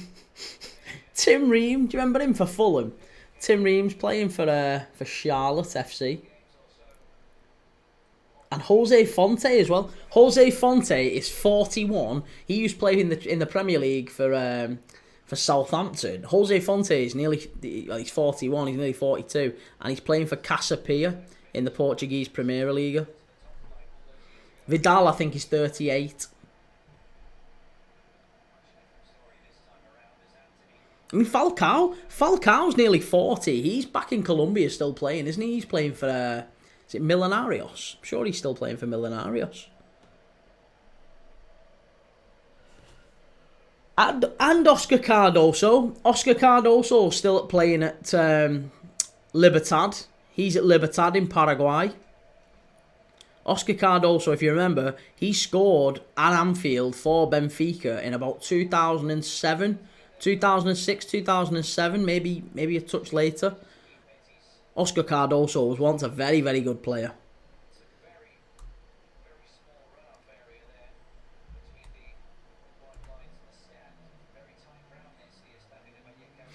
Callum, poor marking. The F is Jimenez doing. Edward, I can see Vardy going to Sunderland if they get promoted, or Leeds. Yeah, that might not be a bad idea, actually. Sorry, I've just realised the clock stopped. Yep, there you go. Let's get it back. Right, there you go. We're all back synced up again. IDK, I thought he was retiring since he's loyal to Leicester. I don't know, though.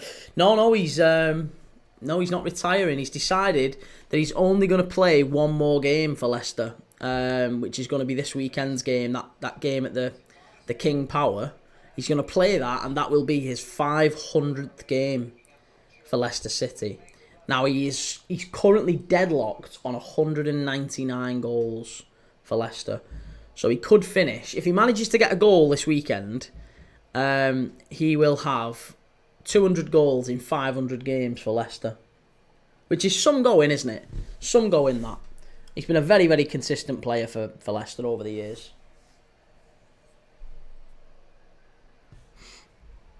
IDK, he reminds me of 2021 United Ronaldo. Not going to lie, lethal striker grandpa. Ricardo Romano, Dani Alves. Is Dani Alves still playing? I thought he'd stopped because of the whole, legal issues.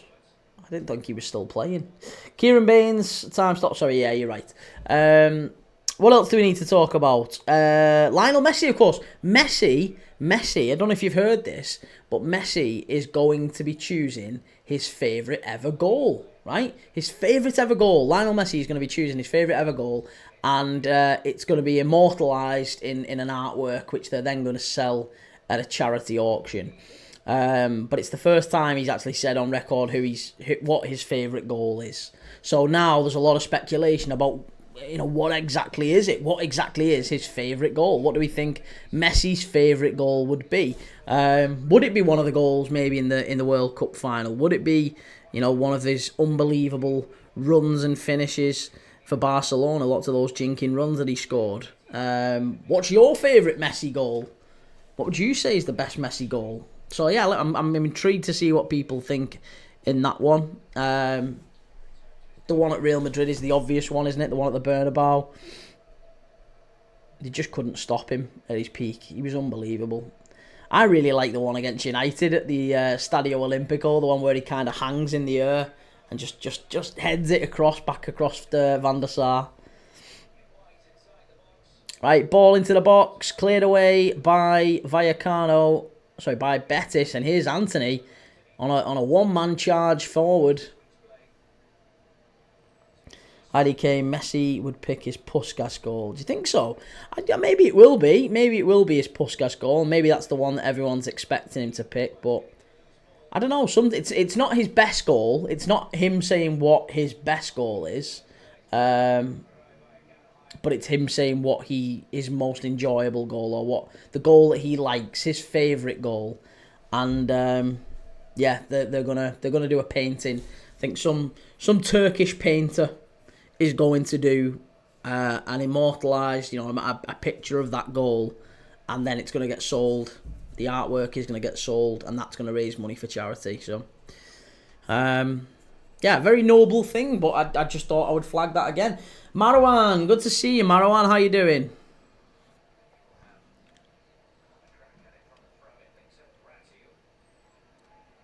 Also, I want to talk about Rashford.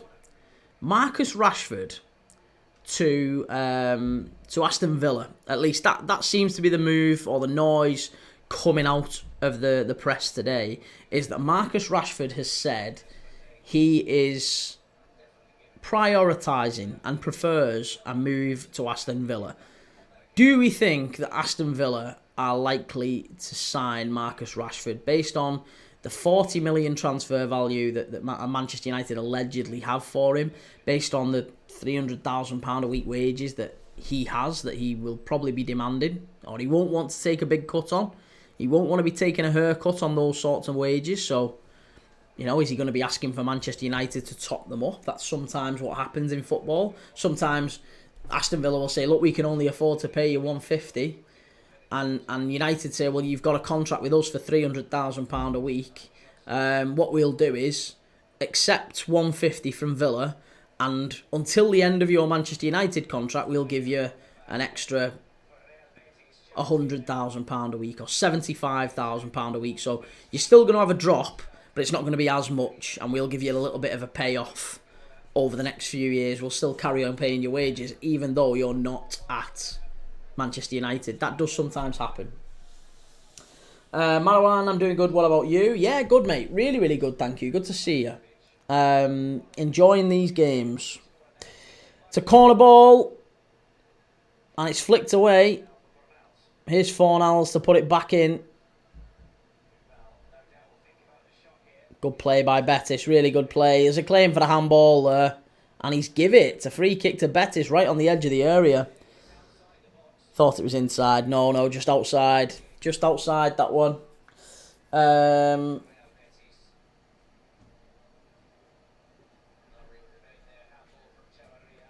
He's not playing anymore, Dani Alves. Last club he played for was Unam, a team from Mexico. Yeah, Pumas. Unam Pumas. But then wasn't he seen in Barca, potentially moving to Barca. Right, okay. Marwan, nice man. I hope that Rayo is going to win against Betis. Who's your team, Marwan? Who do you support? It's been a good game so far, actually. It's been quite good. I mean, we're 35 minutes in. Betis have caused problems. I think Ezel Zuli down the left-hand side has looked dangerous. Anthony, as you'd always expect, looked dangerous. Betis have got a free kick right now, just on the edge of the area. Isco is over it. Always dangerous, Isco. Anthony's left foot. Isco's right foot. What do we think?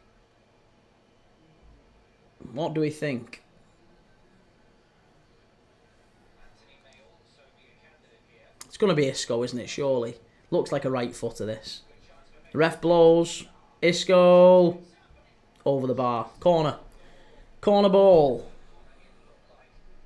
Marwan, for me, it is in La Liga. FC Barcelona. Right, okay, well, Barcelona to play tonight against Espanyol. What do you think? Barnett's League 2 tour. Barnett back again. Yeah, good to see Barnett back up there, isn't it? Good to see Barnett back up there.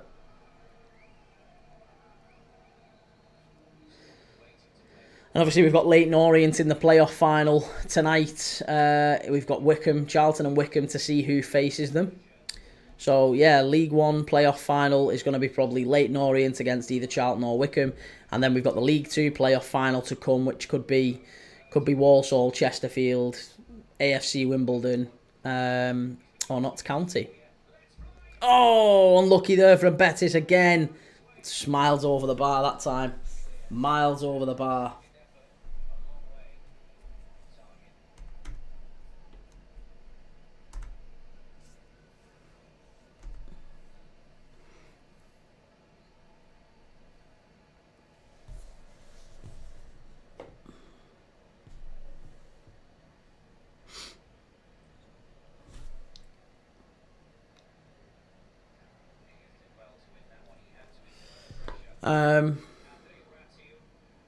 What else do we need to be talking about today?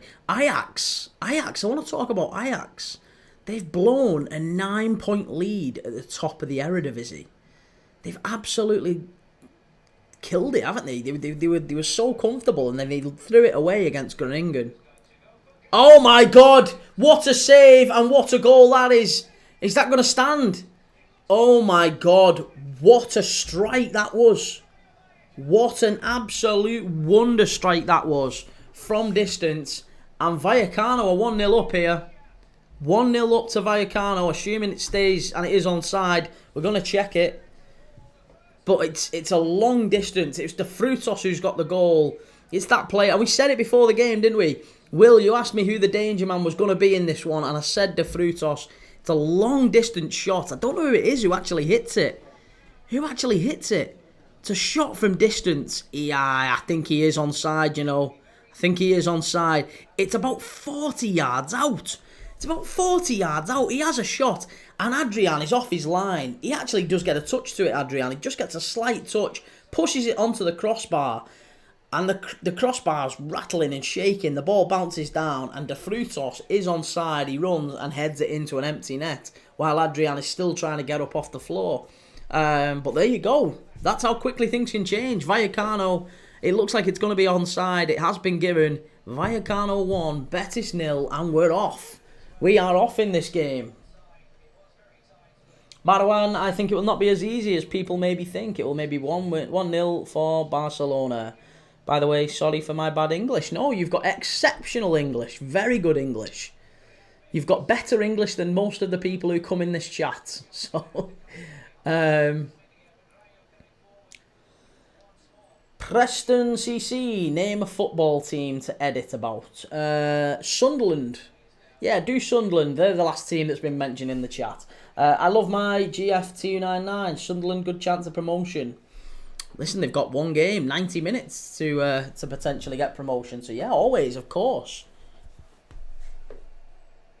Any specific players? Yeah, do Chris Rigg. See if you can get any.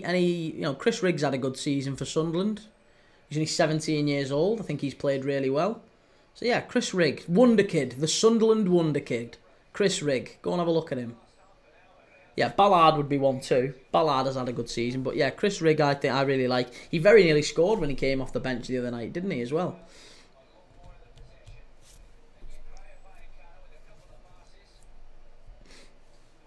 Well, Vallecano and Osasuna both ahead, and both, I wouldn't even say they're against the run of play, but they would be surprising results, wouldn't they?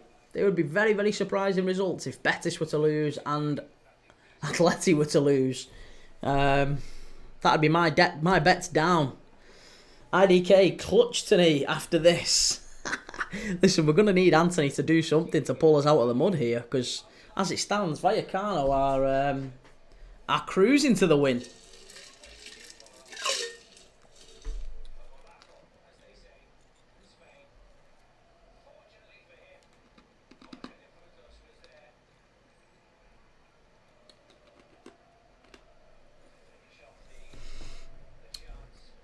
Edward, I'm in the semi-final. Nice. Love it.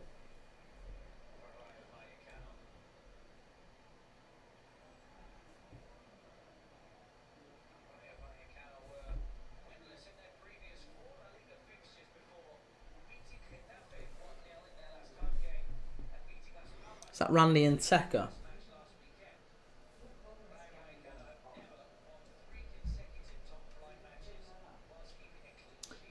I love my GF. I've got tickets to the final. I can't wait. I'm missing a day of school to go to Wembley. Enjoy it, mate. Wembley's be a great day out. That it'll be a fantastic day out.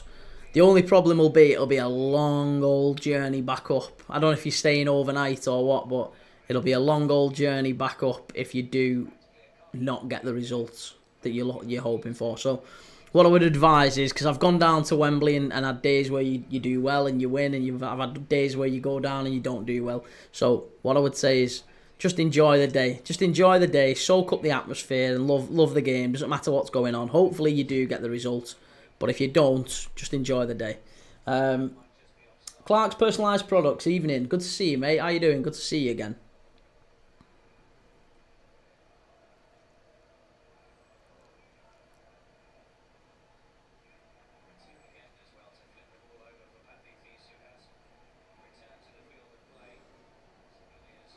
Marwan, imagine Spurs will win the Europa League. I hope so.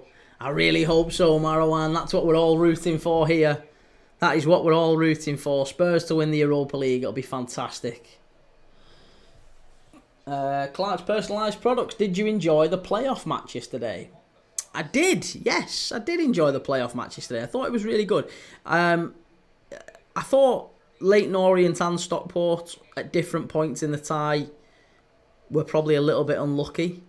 So Stockport, I thought, obviously the Charlie Kelman goal in the first leg for Leyton Orient, I thought they were very, very lucky, Leyton Orient, because he was a good 5 yards offside, wasn't he?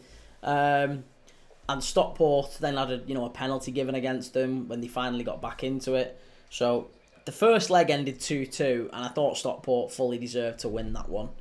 But then yesterday, Leyton Orient come out, they get an early goal, 1-0, Edgeley Park, and then Stockport should have had a man sent off. Moxon with an unbelievably dirty challenge.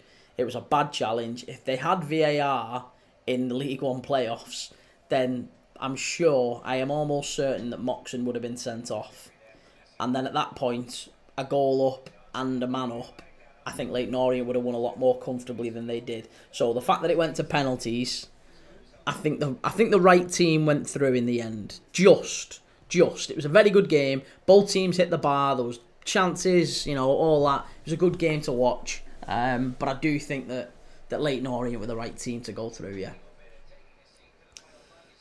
Clark's Personalised Products, refs and linos are so bad in League 1 and 2. I mean, the fact that they don't have VAR still baffles me. It's like they're playing in the third world, they're still playing in front of stadiums that are 25,000, 30,000 people a lot of the time. So it's not like a leisure centre car park that they're playing in. They're playing in a stadium that's got facilities. It's well run. It's well taken care of a lot of the time. So I'm sure they can get cameras in the right places.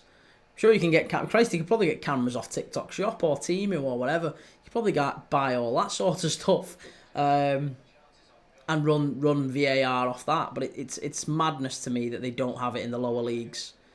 They really should have it as low as they can possibly go. Dream Chasers boss Cisse is still playing football. I remember him playing for Newcastle. Cisse, as in Papis Cisse, is he? Papis Cisse is still playing football. I didn't think that.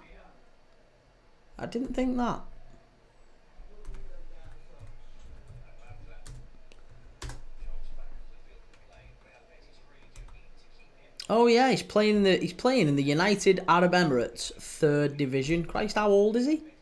39. He's 40 next week, isn't he? He's 40 in a couple of weeks, Papis Cisse, and he's playing for Al Kabila in the United Arab Emirates third division, and he's got 6 goals in 5 games. So he's not only playing, he's playing incredibly well for them. He's playing unbelievably well for them in the. It's a football club based in Dubai, Al Kabila. It's the fourth tier of the Emirati football. Oh my goodness me. Clark's personalised products, Temu, refs and linos. Come on, Betis. Pull your finger out here. Callum, Sorloth should have scored. Should be 1-0 and poor marking on their goal. Upper Atleti. Okay, well, listen, I've got bets on Betis and Atleti tonight, so I really need both of those to come through. I don't need them to win, just draw would be fine. I mean, ideally they win, but I've got them to win or draw. So I'm fine with a win or draw, but I can't have them lose. Can't have Betis losing, can't have Osasuna winning either. So, yeah, let me know. Keep me informed, Callum, how they're playing. IDK, Rayo Vallecano have a very decent defending, not going to lie. Like every Betis men are marked. Do you know what? They've worked incredibly hard, haven't they? They've worked incredibly hard. Vallecano off the ball. Do you know what is mad? I've just looked at Vallecano Stadium. Vallecano Stadium is, and I assume it's because it's only 2 stands, isn't it? Vallecano Stadium is the Campo de Football in Madrid. It's only actually got 14,000 capacity. 14,500 capacity. But I think it's just because they've got... When you look at it on the camera, when you look at it on like La Liga TV or whatever, if you're watching the game, it looks like a massive stadium. Because you're looking at it and you're thinking, wow, that's a big stand there. If they've got a big stand there, they've got a big stand behind, and then they've got maybe 2 decent-sized stands at either end. It looks like a 30,000-seater stadium, maybe even a 40,000. That looks like a... That stand looks bigger than the stand at Goodison Park. I reckon there's more people sat in that. I mean, evidently not. I don't know. It looks bigger, but evidently it isn't. The maths ain't mathing. But yeah, I don't think they've got anything behind either goal. Looks like both goals are kind of closed off, so it's just 2 stands. Razine, mate, can't watch or join you for this game. Not many schoolworks to write for sake, but we'll watch Barca. Visca Barca. Nice. By the way, how's the game going so far? Anthony, how's Anthony performing? He's done all right. Yeah, he's had some opportunities, he's had some moments, but Vallecano are defending very, very well, and they're winning 1-0 up to now. Vallecano are deserving of the goal as well. So yeah.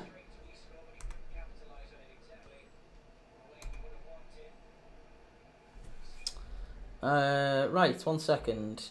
Clark's personalised products. Are you watching the playoff match tonight? Yes, we're watching Charlton against Wickham. So as soon as this one finishes, we're going to be watching Charlton against Wickham. Marwan,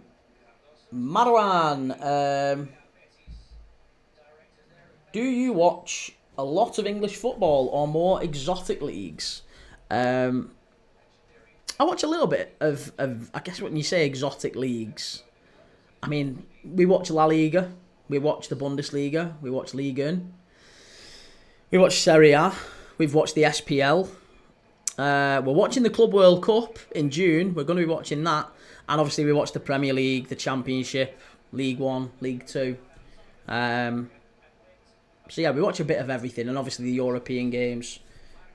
Is it a red card? Has he sent him off? Oh no, it's just a yellow. Bartra's been yellow carded. I thought that was a red. Whew. Dream Chasers boss, imagine his salary in Dubai though. Yeah, no kidding. Absolutely. Rogan Josh, hi mate, hope you're well. Just thought I'd let you know that I could easily do you in a 1v1 in real life. Behave yourself. No chance. I assume you're talking 1v1 football. If you're talking 1v1 in football, mate, I'd just drop the shoulder, you'd be gone. You wouldn't even be able to catch me. I'm like lightning, deceptively quick. And I'm not sure why you've got him as your profile picture. Seems like an odd thing to have as your profile picture. So, yeah. Can't have the stones. Can't have the you mustn't have the guts maybe to put your own face out there. But hey, each to their own, mate. You just pick pictures of other people and put them on. Why not? They don't call me Nails for nothing, bub. They call you a lot worse than that, Chief. Call you a lot worse than that, I'm sure. Right, Rayo Vallecano has got a free kick here just outside the area.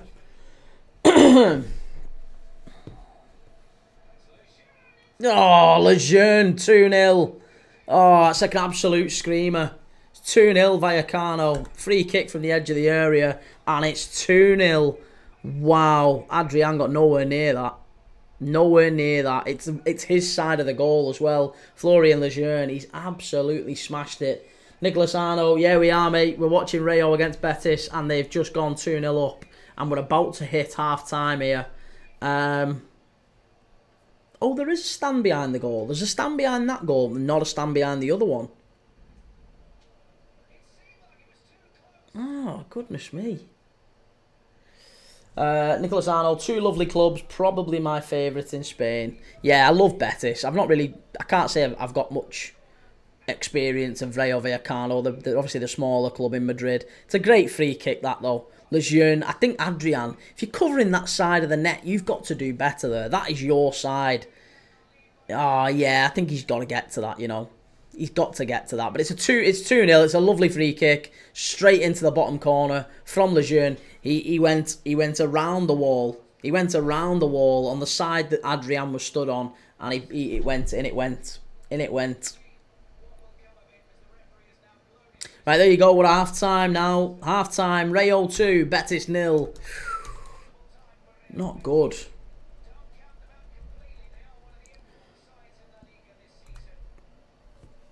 Is Isco and Anthony playing good? So. I mean, they've not really got much opportunities to get on the ball, to be honest, mate. They've kind of been marked out the game. Vallecano have been really hard working off the ball. They've deserved it. They're 2-0 up. It's not good. Working class clubs, yes, absolutely. Dream Chasers boss, he used to play for Newcastle, Lejeune. Yeah, I was going to say, I remember the name. I didn't think, for some reason, it didn't quite compute that that's where he was. He'd been playing previously. Marwan, but a goal from 40 yards is mad, man.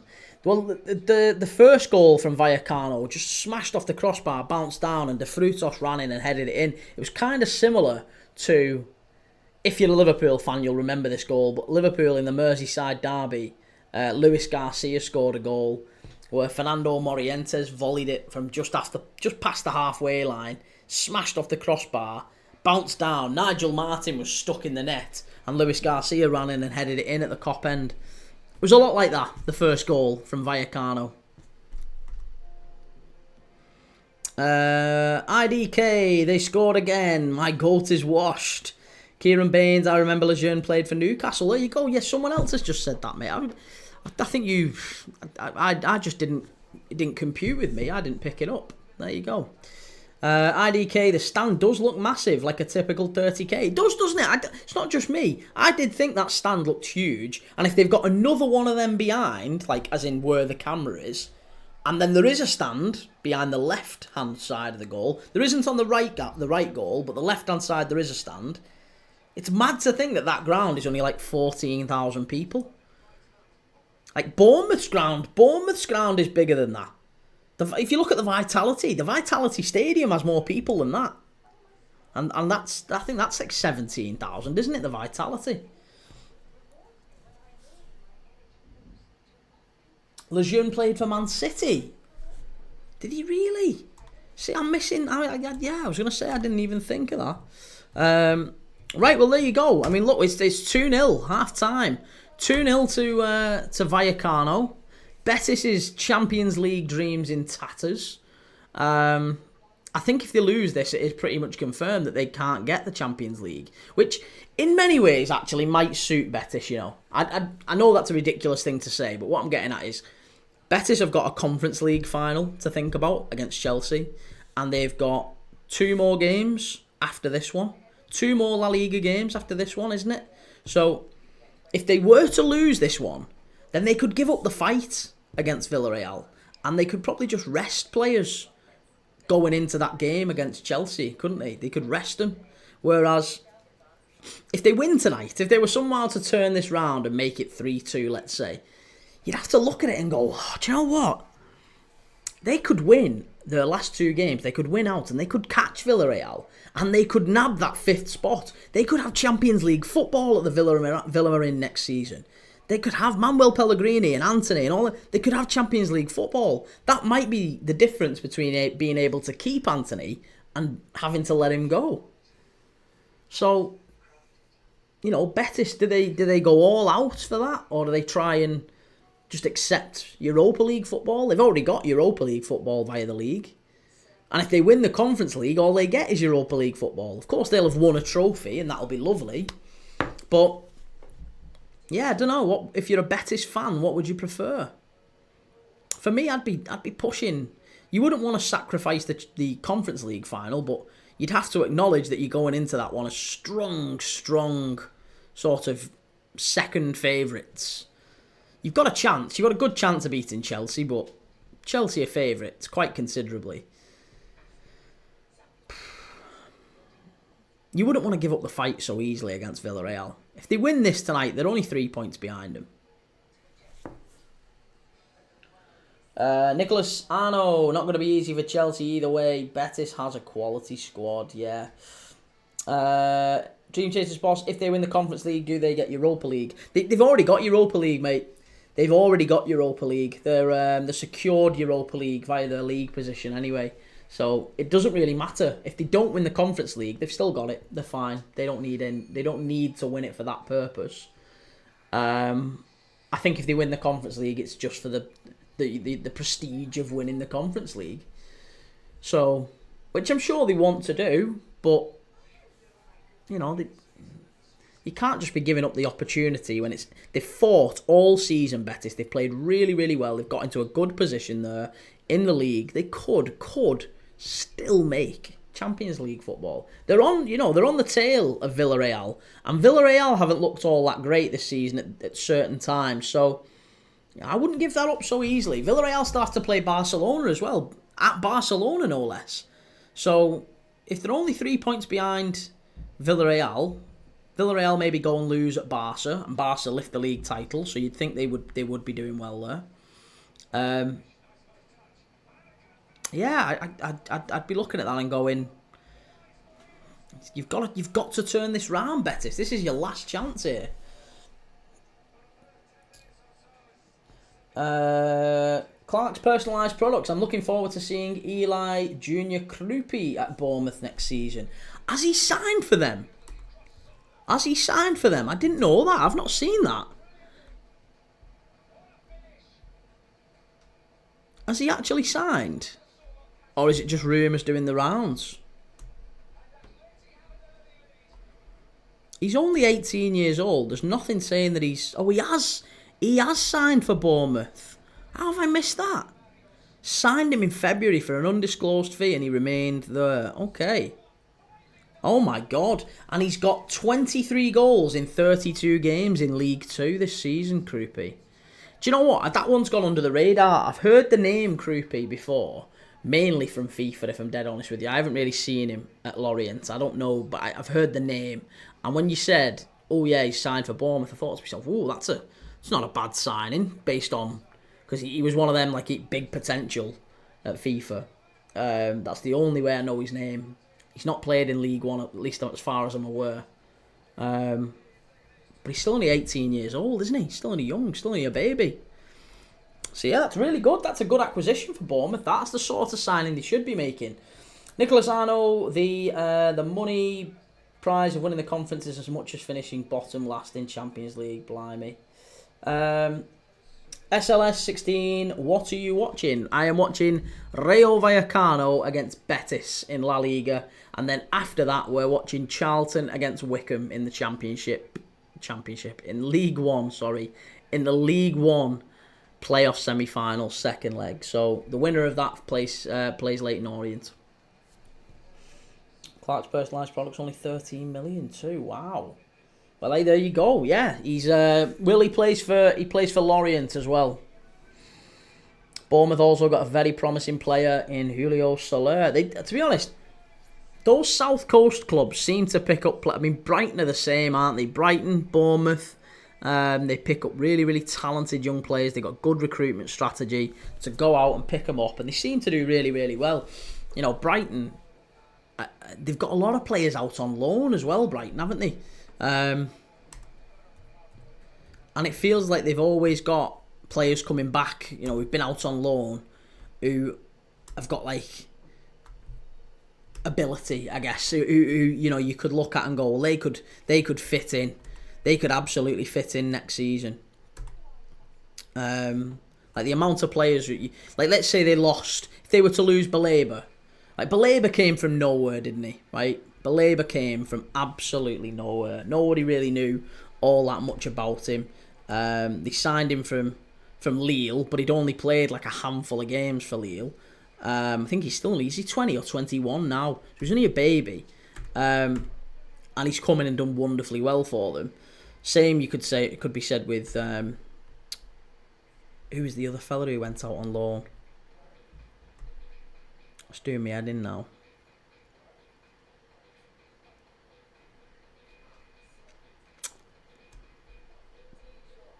Not Barco. Barco's because you've said Soler. No, Enciso. Enciso's gone there. Enciso's gone to Ipswich. Got Sarmiento at Burnley as well, of course. Who else am I missing? Yalkuya as well. Yalkuya. Malik Yalkuya at Sturm Graz is another one. He's another one who you could look at and go, well, maybe he's a Baleba replacement in a year or two. You know, good high energy midfielder. Cooper Steeds, good to see you. I don't know what you're saying, mate. UNIRJ. What time is the name? 12. I'm not sure what you're saying, Cooper.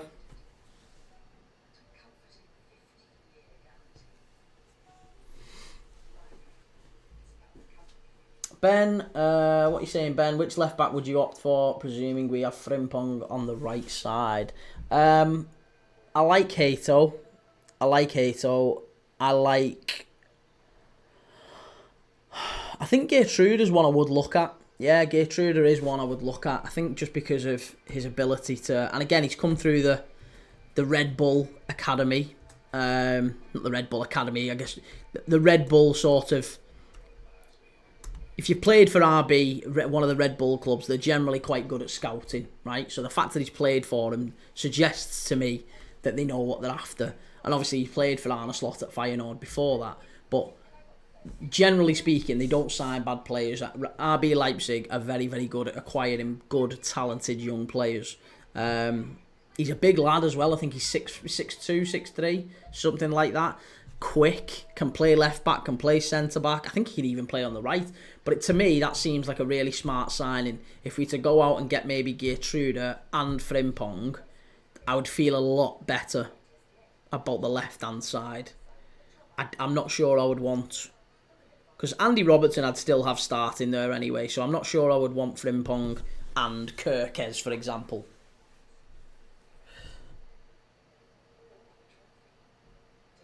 Nicholas, Arno, Keita, Werner, but I get your point.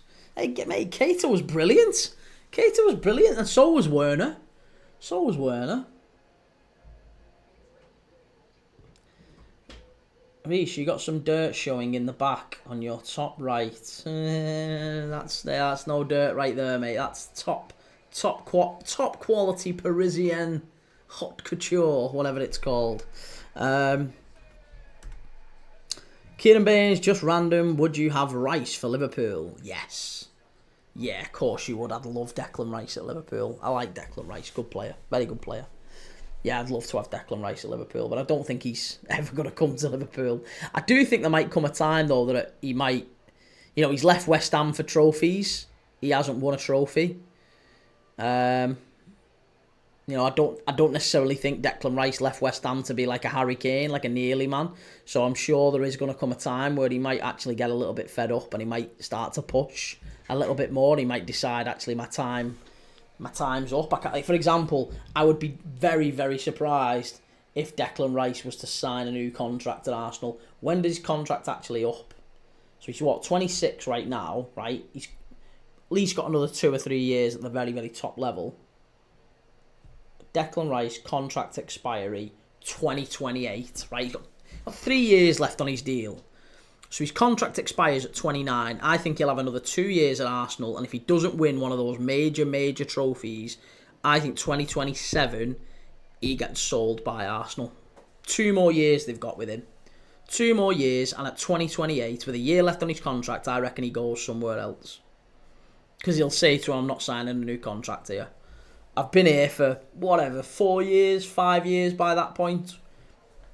Not won a sausage. Not won a carrot.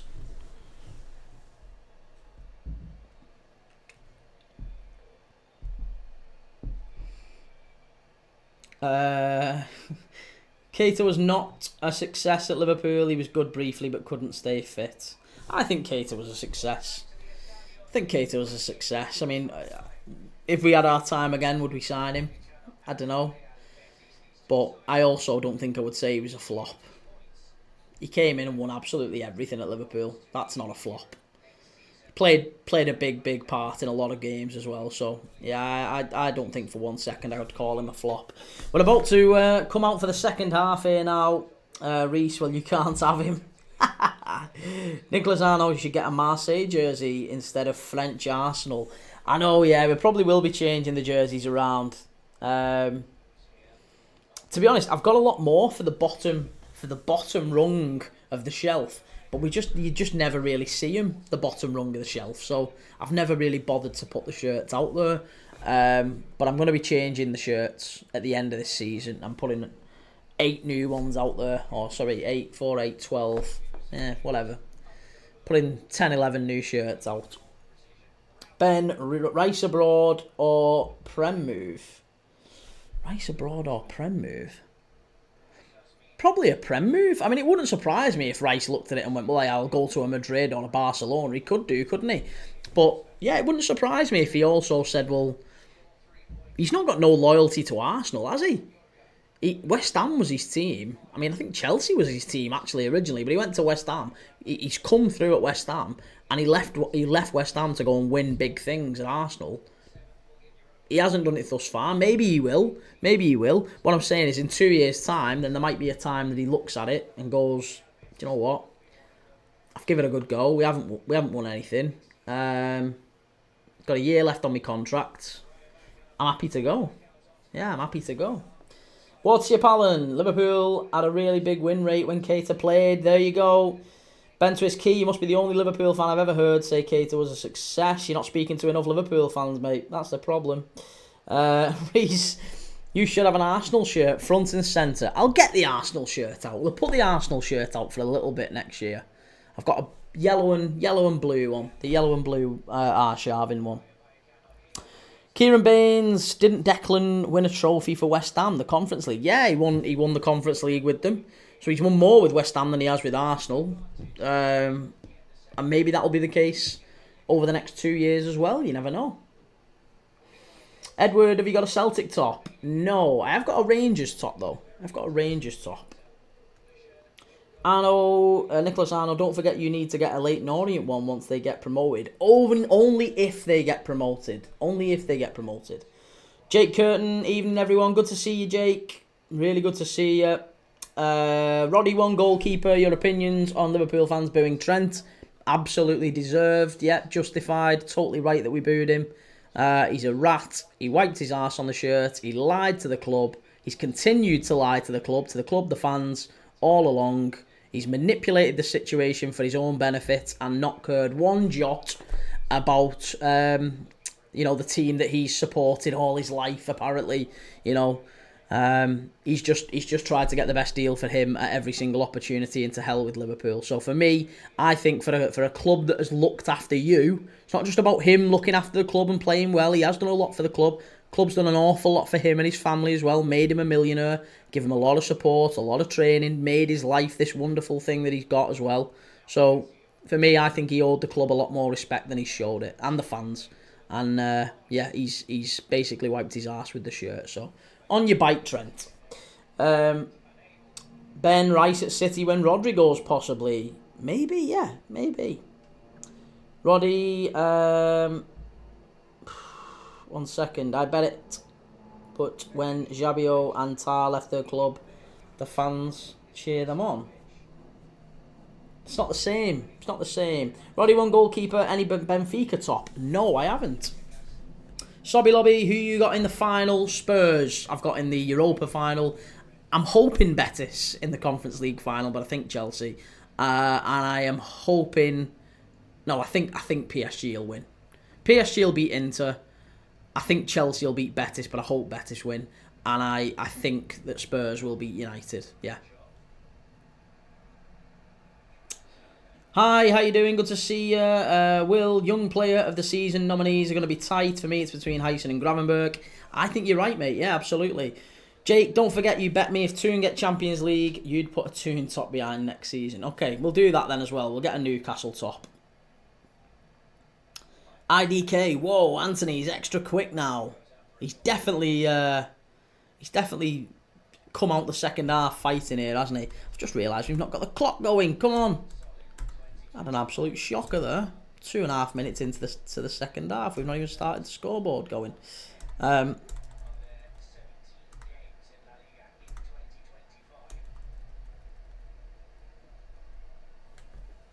Okay, right, so Sobby Lobby, who you got in the final. Sorry, I've just realised we've done that one. Roddy, fair enough, that's a really valid point. Watership Allen, frustrated to lose Heisen to Madrid, but they're desperate for Asensio now. Desperate for a centre-back now. Asensio is in trouble. Well, the young lad scored last night, didn't he? I didn't realise until this morning. Was it Ramon?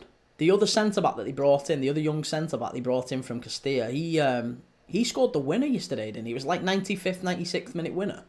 I don't know if that was his Real Madrid debut, but I'm sure he scored the winner for him against Mallorca last night. I know it's going to be expensive to fulfil all your bets. Not really. I mean, look, Newcastle. There's only Newcastle and Arsenal and Leyton Orient. They'll have to buy a Leyton Orient shirt. But Arsenal and Newcastle shirts I've already got. And the only other bet that I've got is at the end of next season. I've got a bet with Ben, who is in the chat right now. I've got a bet with Ben to say that at least one of the promoted teams will stay up. At least one. And I think I'm happy with that. I'm still happy to stick with that. I think we'll see at least Leeds or Burnley or maybe Sunderland will stay up. Yeah, I do think at least one of them stays up.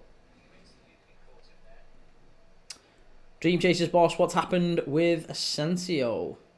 I just want to come back to that as well, because Will, you made a very good point. We talked about it earlier in the live, but I do just want to say that the Player of the Year award is the one that seems to be the most straightforward. Obviously, there's the nominations for Player of the Year are Salah, Van Dijk, Gravenberch, Chris Wood, Morgan Gibbs-White, Declan Rice, Isak, and Mbermo. Oh, that's a penalty. Oh, he's given it. Oh, he's given a dive. Anthony has given a dive there. The refs give a dive. He's saying no. He's wagging his finger. Johnny Cardoso is imploring the referee to have a look at it.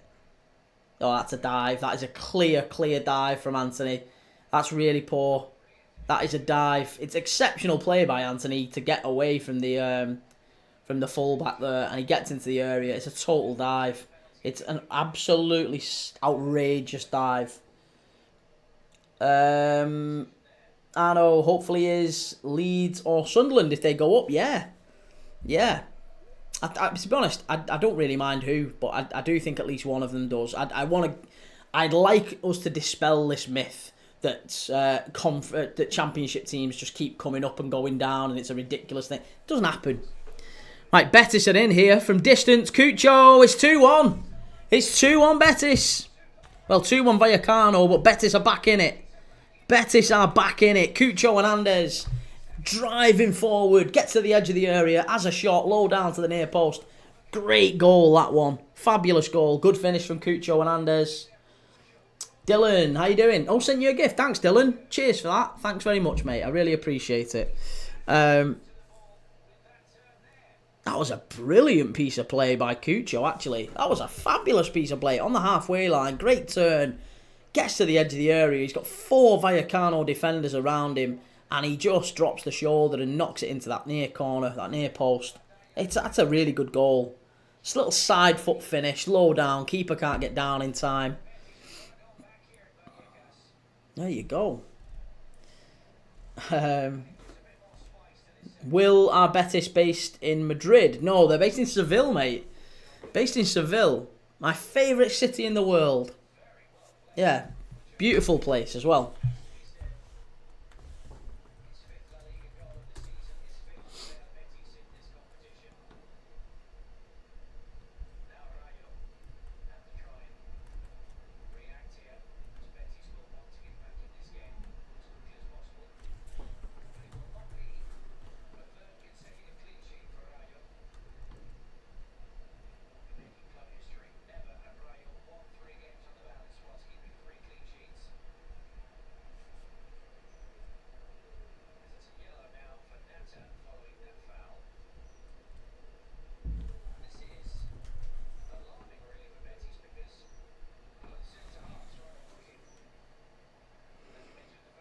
Jake, I honestly believe whoever gets promoted through the playoffs will break Derby's record for worst season in the Prem ever. Why do you think that? Why do you think that? I don't think so. Again, it's this nonsense sort of argument that there's this massive gulf between the Championship and the Premier League. I just don't buy it. I don't buy it. Teams are coming up to the Premier League and becoming quite solid Premier League teams within a couple of years. Fulham, Bournemouth, Forest. You know, we've seen them. Look at where they are. Look at where they are. They only came up a couple of years ago. So, to me, it doesn't seem like it rings true that there's this massive gulf in quality. BSL Dylan, Heisen going to Madrid for 50 million. PSG and Mbappe facing each other in court. Really? LZ only after they spent 100 million. I'm not sure about 100 million, but even so, I'm sure that Sunderland, Burnley, or Sheffield United, Burnley and Leeds will spend some money this summer, won't they? They'll spend some decent money. And again, if it all goes wrong, they get parachute payments if they go back down. So I don't think it's true at all that like the system is rigged against them or they need to come up and spend irresponsibly or any sort of thing. It's ridiculous. It is ridiculous. There's absolutely a way for teams to come up and stay up. They just can't play overly naive football. They can't play... and they've got to get the transfers right. That's a big part of it, isn't it? You come up to the Premier League, you've got to get your transfers right. You've got to recruit well. Same way as every other team does, to be honest. You know, even if you look at Everton, for example, who are one of the favourites to go down next season, I'm sure. Everton will be one of the favourites to go down. So the criteria for them next season will be the same as it is for Sunderland or Sheffield United or Leeds or Burnley. It'll be recruit well, retain your best players, play very, very sensible football in the sense of don't play too open. Don't try and play, Brazil 1970 stuff. As Sean Dyche said, keep it simple. I watched Sean Dyche's episode on the Overlap over the weekend. I thought that was really, really good. So, yeah, if you watch that, I would fully recommend it having a look. But yeah, keep it simple. Don't play silly football. Jake Sheff admitted they wouldn't have wanted to play Cov and that Cov and Sunderland game was awful. Nowhere near Prem level. I don't know if it was nowhere near Prem level, mate. Again, we've seen some really bad Premier League games this season, haven't we? Christ, we watched Man City against Man United, the derby at Old Trafford. That was awful to watch. That could have been a League Two game. They were dreadful, the pair of them. And yeah, that was the current champions and one of the biggest teams in England. So you can't really base it just off that. I thought the quality on show in the Sunderland and Coventry game was actually quite good, but you just saw two teams who were playing quite cagey and maybe didn't want to lose, didn't want to take too many risks.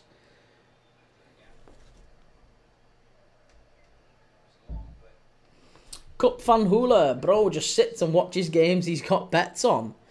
I do have bets on a lot of the games that I've got that I watch, but a lot of the times I don't. Last night we didn't. I didn't have a bet on Stockport and Leyton Orient.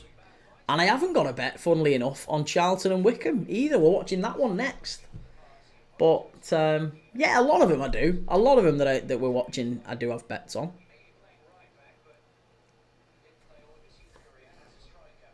Be yourself, Dylan. Is Frimpong going to fit the Liverpool team? It's likely going to happen.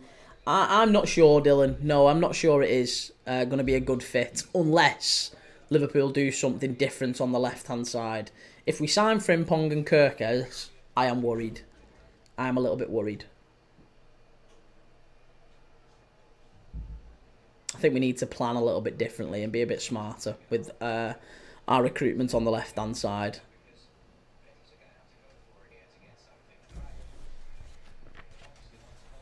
But yeah, sorry, coming back to what we were saying earlier about the Player of the Year. Player of the Year, obviously, is maybe a straightforward one.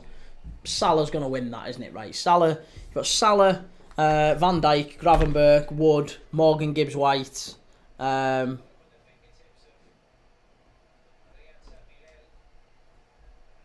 Rice, Isaac and Burmo, right? So Salah's the obvious one, isn't it? Salah is the obvious one there. He'll walk that one. Then you've got Young Player of the Year.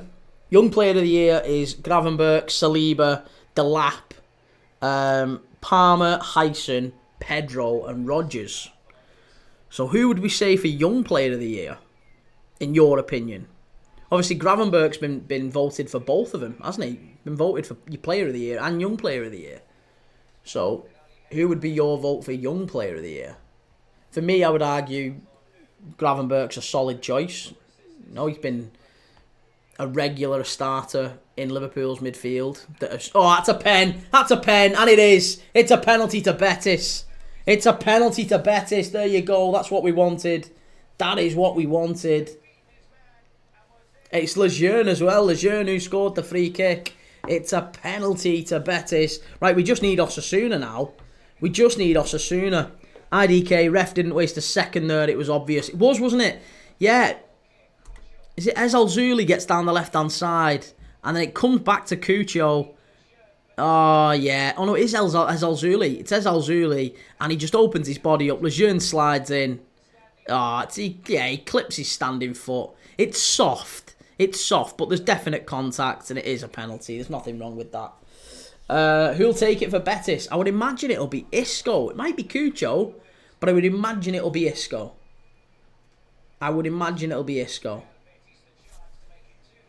Nicholas Arno, even if I dislike Arsenal, I'd go for Saliba. I don't think it'll be Saliba. No, I don't think it'll be Saliba. I think Saliba's probably up there, but I think it's between Hyson, Rodgers and Gravenberch, maybe Saliba. Hyson, Rodgers, Gravenberch, Saliba are the only ones. Not Palmer, not Delap, and not Pedro. Definitely none of them three. And then the manager of the year is between these five. Slot, Nuno Santo, Eddie Howe, Thomas Frank, and Vitor Pereira. Right, well, it is Isco. It is Isco who's going to take it. He scored 3 penalties. He scored 3 penalties for Betis. And he's got 13 out of 15 in his career. So he's got a good record from pens. Up steps Isco to make it 2-2. Come on, Isco. Stick it away, lad, please. It's a great pen. Top corner. And it's 2-2. It's 2-2. That's what we wanted. Come on, Betis. Come on, Betis. That's what we wanted. Vallecano 2, Betis 2. I told you this was going to be a good game. Told you this was going to be a good game. Vamos! Vamos, Betis. Here we go. Game on. Edward just won League One. Nice. ERDK, like what we did to Courtois. Equaliser came on. Yes. Get in. It's a great finish, isn't it? Top corner. Love that. Oh, it's a great pen. It's a great pen.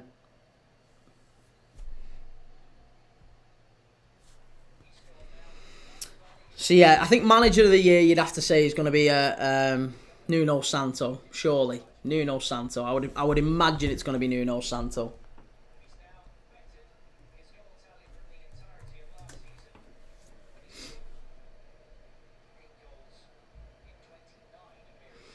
Heinz Baines. Any bets on Gaffer? I have, yeah, I have. I've got Betis or draw, so I'm happy now that Isco's scored.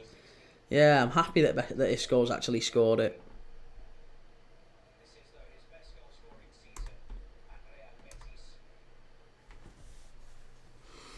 Okay, now, we're just waiting on, hopefully, Atletico Madrid to turn this round against Osasuna. Callum, I don't know if you're still in the chat, mate. Callum, are Atletico Madrid looking even remotely like they might turn this round? Because we've seen that Griezmann's come on for Alvarez, Correa's come on for Koke, Gallagher has come on for Sorloth, and they've brought on Molina, Lino, and Azpilicueta for Galán, Simeone, and Barrios. So there's big changes for Atleti. 6 changes. 6 changes already. Edward, have you got any League One shirts? No, but I mean, if Leyton Orient do go up, I have to get a Leyton Orient shirt. So that'll probably be my best one. Or my first one, sorry. Edison and Testa best friend. Why is FC Barcelona looking for Lukaku? Probably because Napoli are chasing Darwin Núñez. So I think Napoli are looking for a new centre forward, and Barcelona, I think Lukaku would do really well there. Yeah, I think Lukaku would do well at Barca. He's a good player. Good player, Lukaku. It's not quite worked out for him at Napoli. It was a risky bet with Atletico not fighting for anything, and Osasuna still in the race for Europe. I know, mate. I know, but I just couldn't look past at least a draw. I thought, come on, the way that Atleti played the other night, against Sociedad, I really thought, you know what, they might just be able to kick on here and get something, but it'd be grim if they do lose that. We really need Atleti to sort it out. I've just realised we are really cutting it fine here, aren't we? We are really, really cutting it fine. It's 7:31. Wickham and Charlton kicks off at 8 p.m. and there is 27 minutes left in this game plus added time. It's going to be the fastest changeover I think we've ever done on this channel. It's literally going to be a case of end the stream straight away and switch straight over to Charlton and Wickham.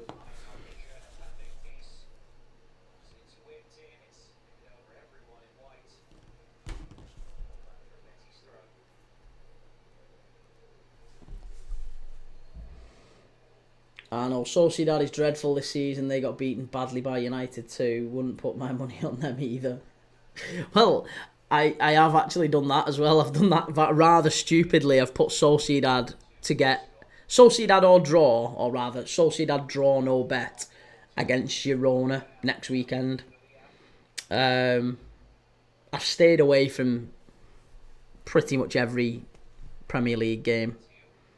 I was tempted by Arsenal over Newcastle. I was going to put Arsenal draw no bet on Newcastle and Liverpool draw no bet away to Brighton, but I think Brighton will beat us because of, we've been out in Dubai and Ibiza and wherever with the lads. Oh, Anthony. That's going to be a yellow card for Anthony. Edison, will Tottenham win the final? Yeah, I think they will, mate. I think Tottenham will win the final. I'm almost certain they will. Almost certain they will.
Right, De Frutos has gone off. Unai Lopez has come on. And Sis has gone off. Oscar has come on. So this is going to be the final sort of 15 minutes or so, 20 minutes or so of this game. Do you think Liverpool can fight relegation and save their place in the Premier League? Just about. Just about.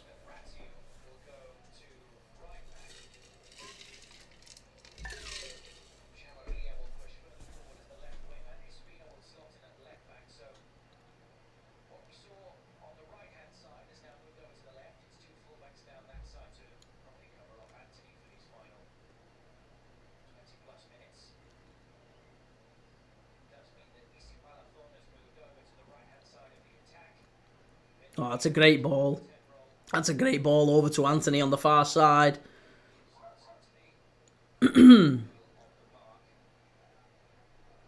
Oh, he's wonderful at the minute, and he's done it again. Unlucky, really unlucky there. Really unlucky.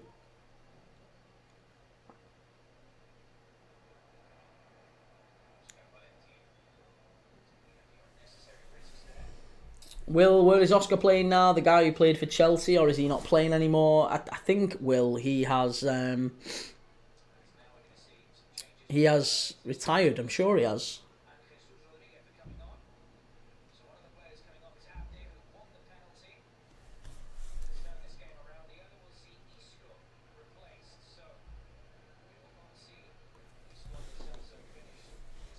Right, Isco is going off. Lo Celso's coming on. Come on, Atleti. I'm just waiting for an Atleti goal now. Callum, please, dear Lord, tell me what's going on in that game. 78 minutes gone. I'm hoping Atleti can turn it round. What's the odds looking? What's the stats looking like in the second half? They've had one shot on target all game, pretty much, Atleti. It's not looking good, is it? It's not looking good. They've had all the ball, 73% possession. So Atleti looks like they'll keep fighting. But not much going on in that game. All of the action is here. All of the action is here at the Campo de Football in Madrid. Vallecano 2, Betis 2. Good game. Really, really good game, this. It's been an enjoyable watch, got to say.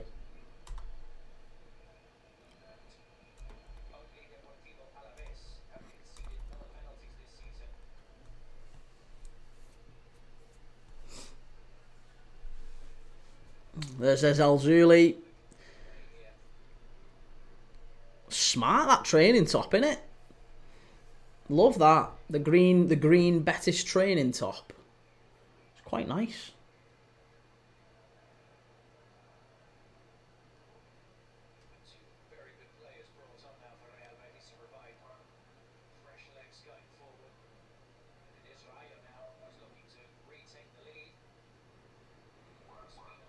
Oh, Vallecano, shot from distance, good block, really good play.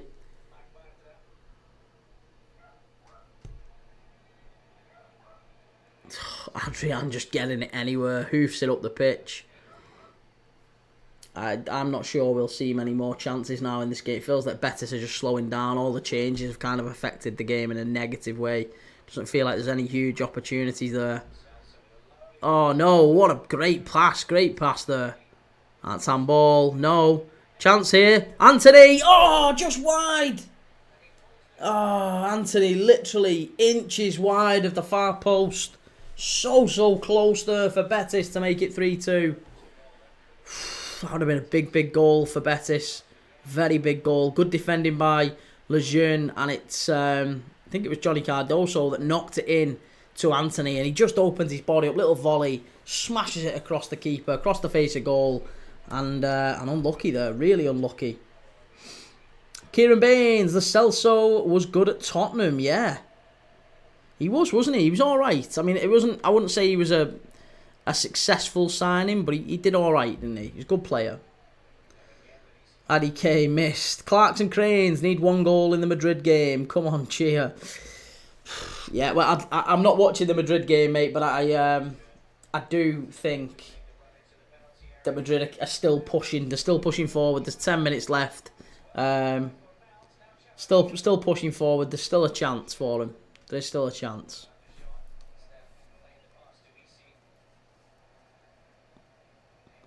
And Betis are pushing forward as well.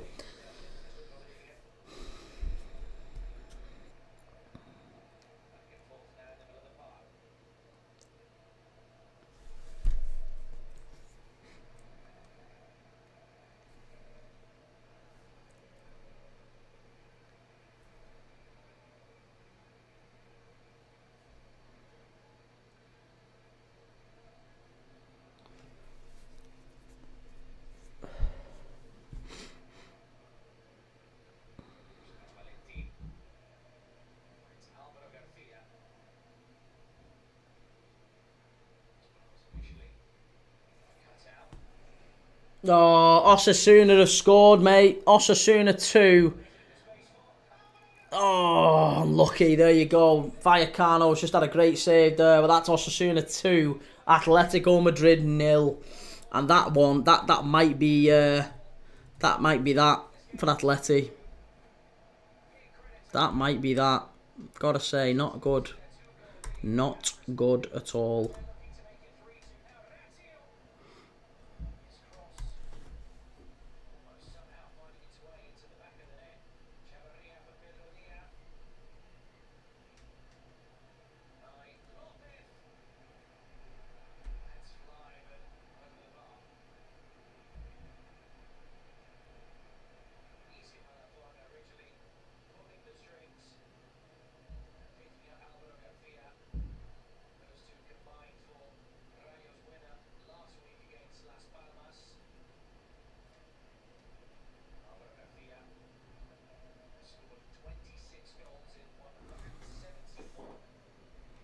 So yeah, 2-0 Osasuna. That's not good. That's not the result we were hoping for there.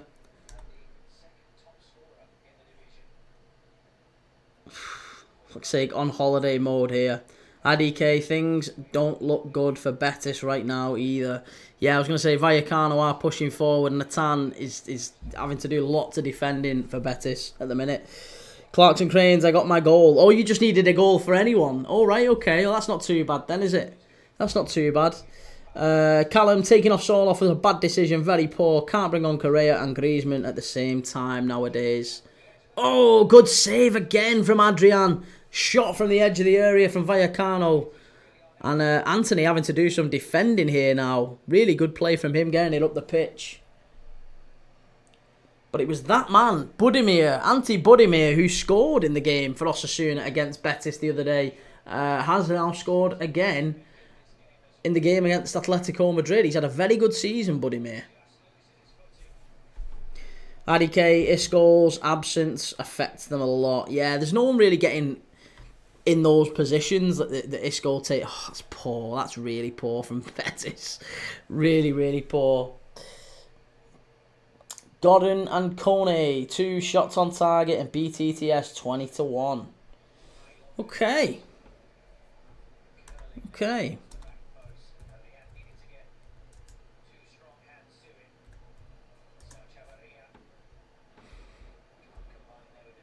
Do we think that's likely?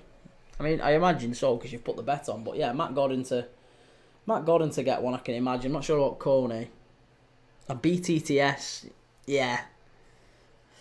As soon as this game finishes now, as soon as Rayo Vallecano finishes and Betis, we're going to put this straight on. We're going to put Charlton and Wickham on, but it's going to be a very, very, very quick changeover because we've got 17 minutes to kick off, and as it stands, we're like 14 minutes from full time. 14 minutes from full time here, so it's literally going to be like a matter of 2-3 minutes changeover.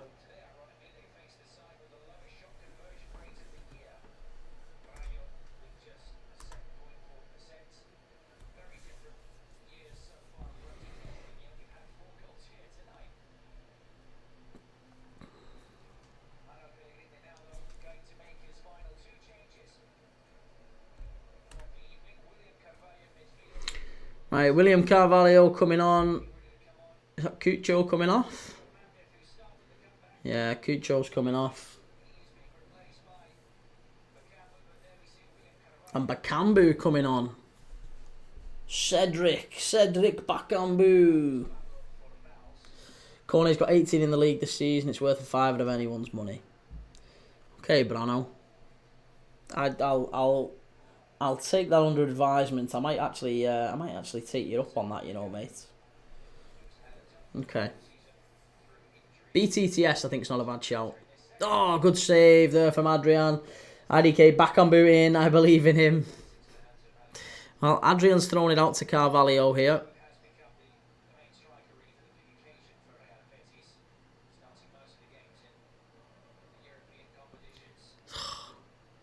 That's poor. Again, Betis keep giving it away. Betis keep giving it away. They just can't keep hold of the ball. Can't keep a foot on it.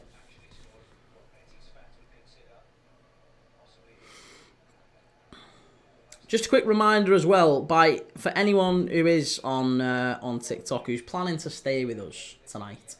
If you're planning to stay with us watching the footy, we're going over to Charlton and Wickham as immediately at full time in this one.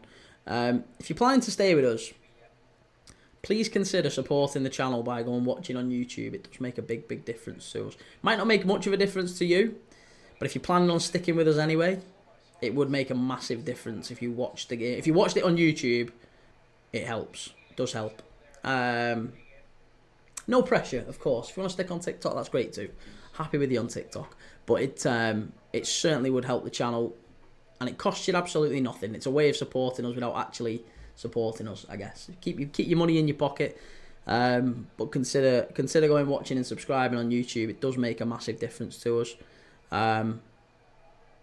And in return, you know, like I said, you get a better camera angle, you get better audio quality, you get a scoreboard, a clock, and you get nice goal animations when the goal goes in. So yeah, consider going having a look on YouTube. The chat is still the same. We still read out the chat. It all comes in. It's all exactly the same. You just get a slightly better view. So yeah, think about that if you are going to stick with us for the Charlton and Wickham game, and any games in future, because we get lots of people who do stick with us. Obviously, there's lots of regulars we have in the chat on TikTok. So if you do decide to stay with us, it'd be lovely if you did it on YouTube.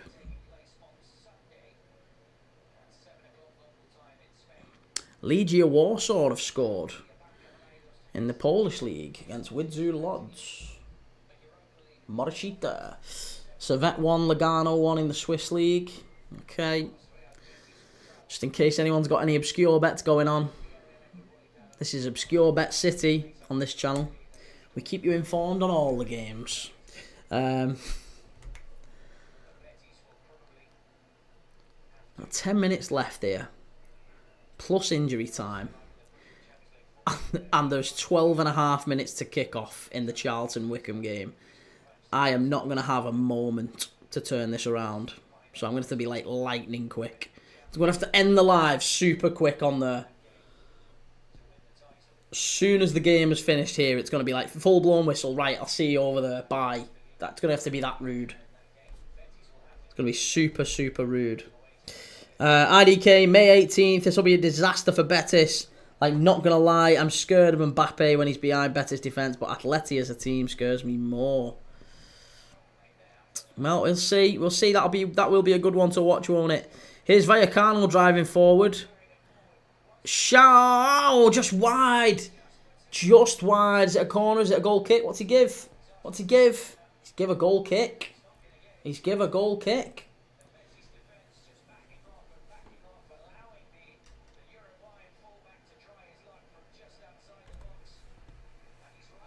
It's unlucky, that. Really unlucky. Will, on YouTube to watch, do you have to sub? No, mate, you don't. No.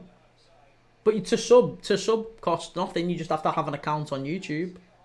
So as long as you've got an account, you can sub. If you wanted to, Will. Again, no pressure. But yeah, you can watch without having an account, I think.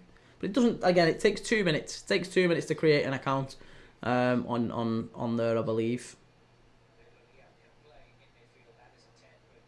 Oh, chance here for Betis. No, just give a free kick.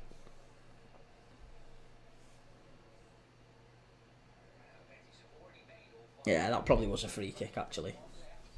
That probably was a free kick.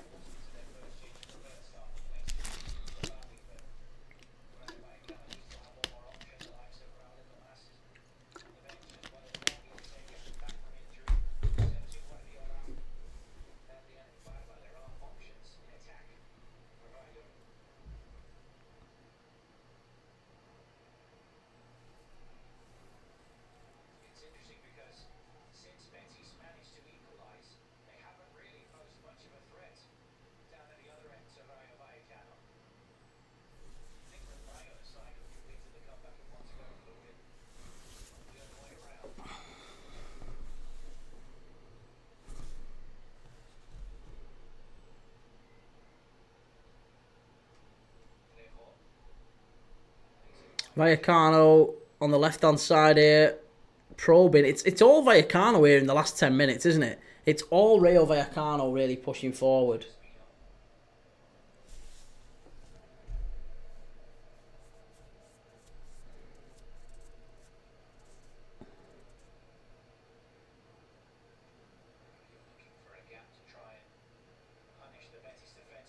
Oh, Betis have won it back. Maybe here. Anthony down the right-hand side. Good counter-attacking opportunity for them. Good ball in. Chance. Oh, it's gone behind. It's going to be a corner. Corner to Betis. Nice effort there from Anthony. He was looking for Bakambu. Just couldn't quite reach him with that one. Just couldn't quite reach him with the pass. And it's a corner. Corner kick to Betis from the left-hand side. And what does that mean? Does anyone know Spanish? What does that mean behind the goal? Siempre en nuestro recuerdo. Siempre en nuestro recuerdo. Wonder what that means. Siempre en nuestro recuerdo. It means... Does it mean always remember? Always in our memory. Yeah, I thought it was something like that. Always in our memory. I should have got that because I've got siempre on my arm. Siempre, the word is on my arm. So I would have thought I should have really clocked that, shouldn't I?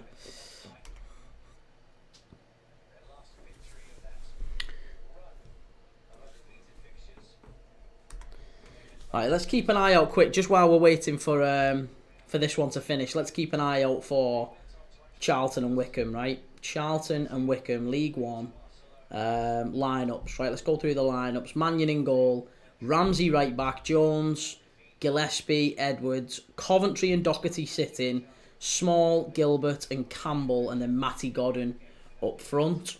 And then for Wycombe, it's Ravitsoli, Reach, Bradley, Taylor and Grimmer, Lee and Humphreys in midfield, Daniel Udo on the left, McCleary on the right, Gareth McCleary. How's he still playing, Gareth McCleary? 38 years old, Gareth McCleary. So yeah, 38, Gareth McCleary and Udo on the wings. Xavi Simons, behind Richard Kone, who, yeah, he's got 18 goals this season in 42 games for Wycombe. So he's going to be one to watch in the Charlton-Wycombe game.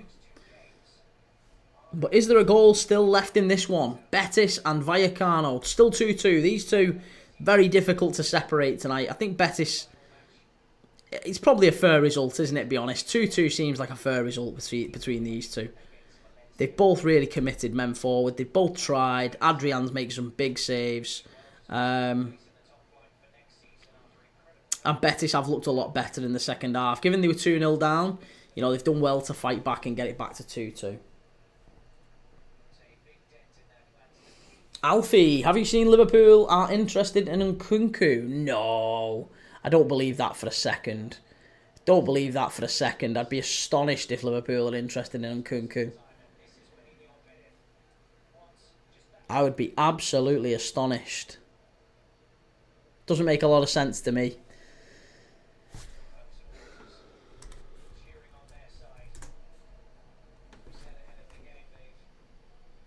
He's 27. Christopher Nkunku will leave Chelsea in the summer. Liverpool are among the clubs that have already made contact. That doesn't make sense to me. Yeah, that to me seems like more nonsense transfer rumours. Just to try and make a news story. I don't think there's anything in that. I really don't think there's anything in that.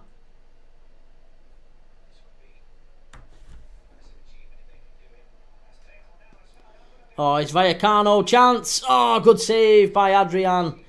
Comes back out.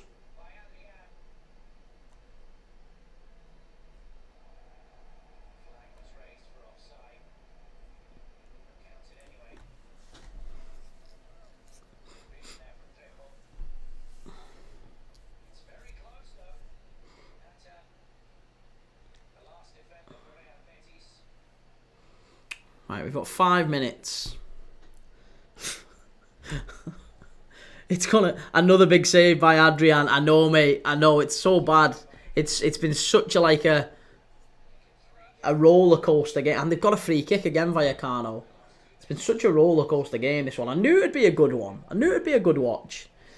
William Carvalho, he's only been on the pitch 2 minutes. He's just been booked. Right, it's finished in Osasuna. Osasuna 2, Atletico Madrid 0. Not a good night for Madrid. As Callum, our resident Atletico Madrid fan, has said, it's not been a good night for Madrid. They're on holiday mode here. And the substitutions just didn't quite work for Atleti tonight. Just didn't quite get the right ones, the right effect.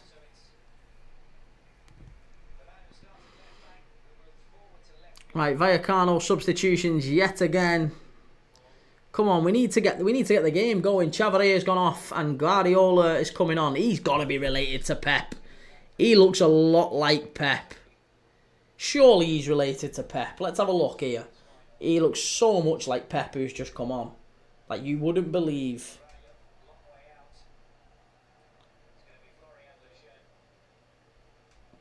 Sergio Guardiola. No. No, I don't think so. Not at 33. Let's have a look. Sergio Guardiola. I don't believe for a second he's related to him. Sergio Guardiola Navarro.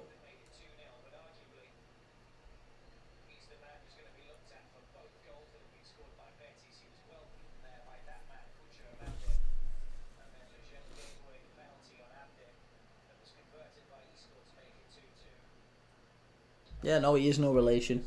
Callum, poor second half especially. Right, okay.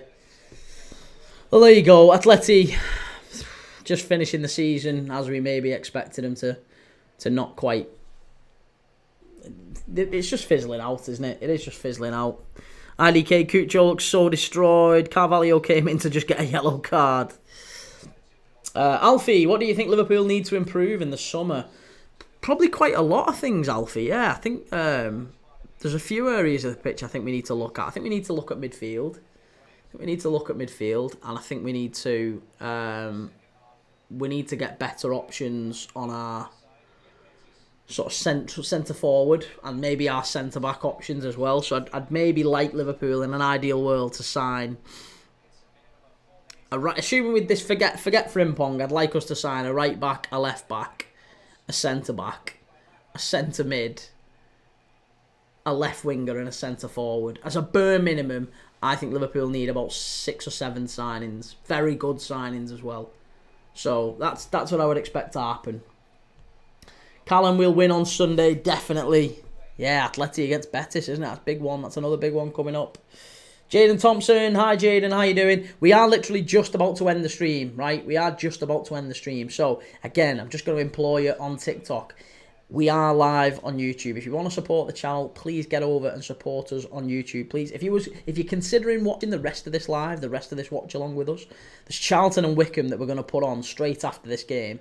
So we're going to end the live in about 60 seconds, and we're going to switch it straight over to Charlton and Wycombe. So the live will go down, and it'll come back up pretty much straight away.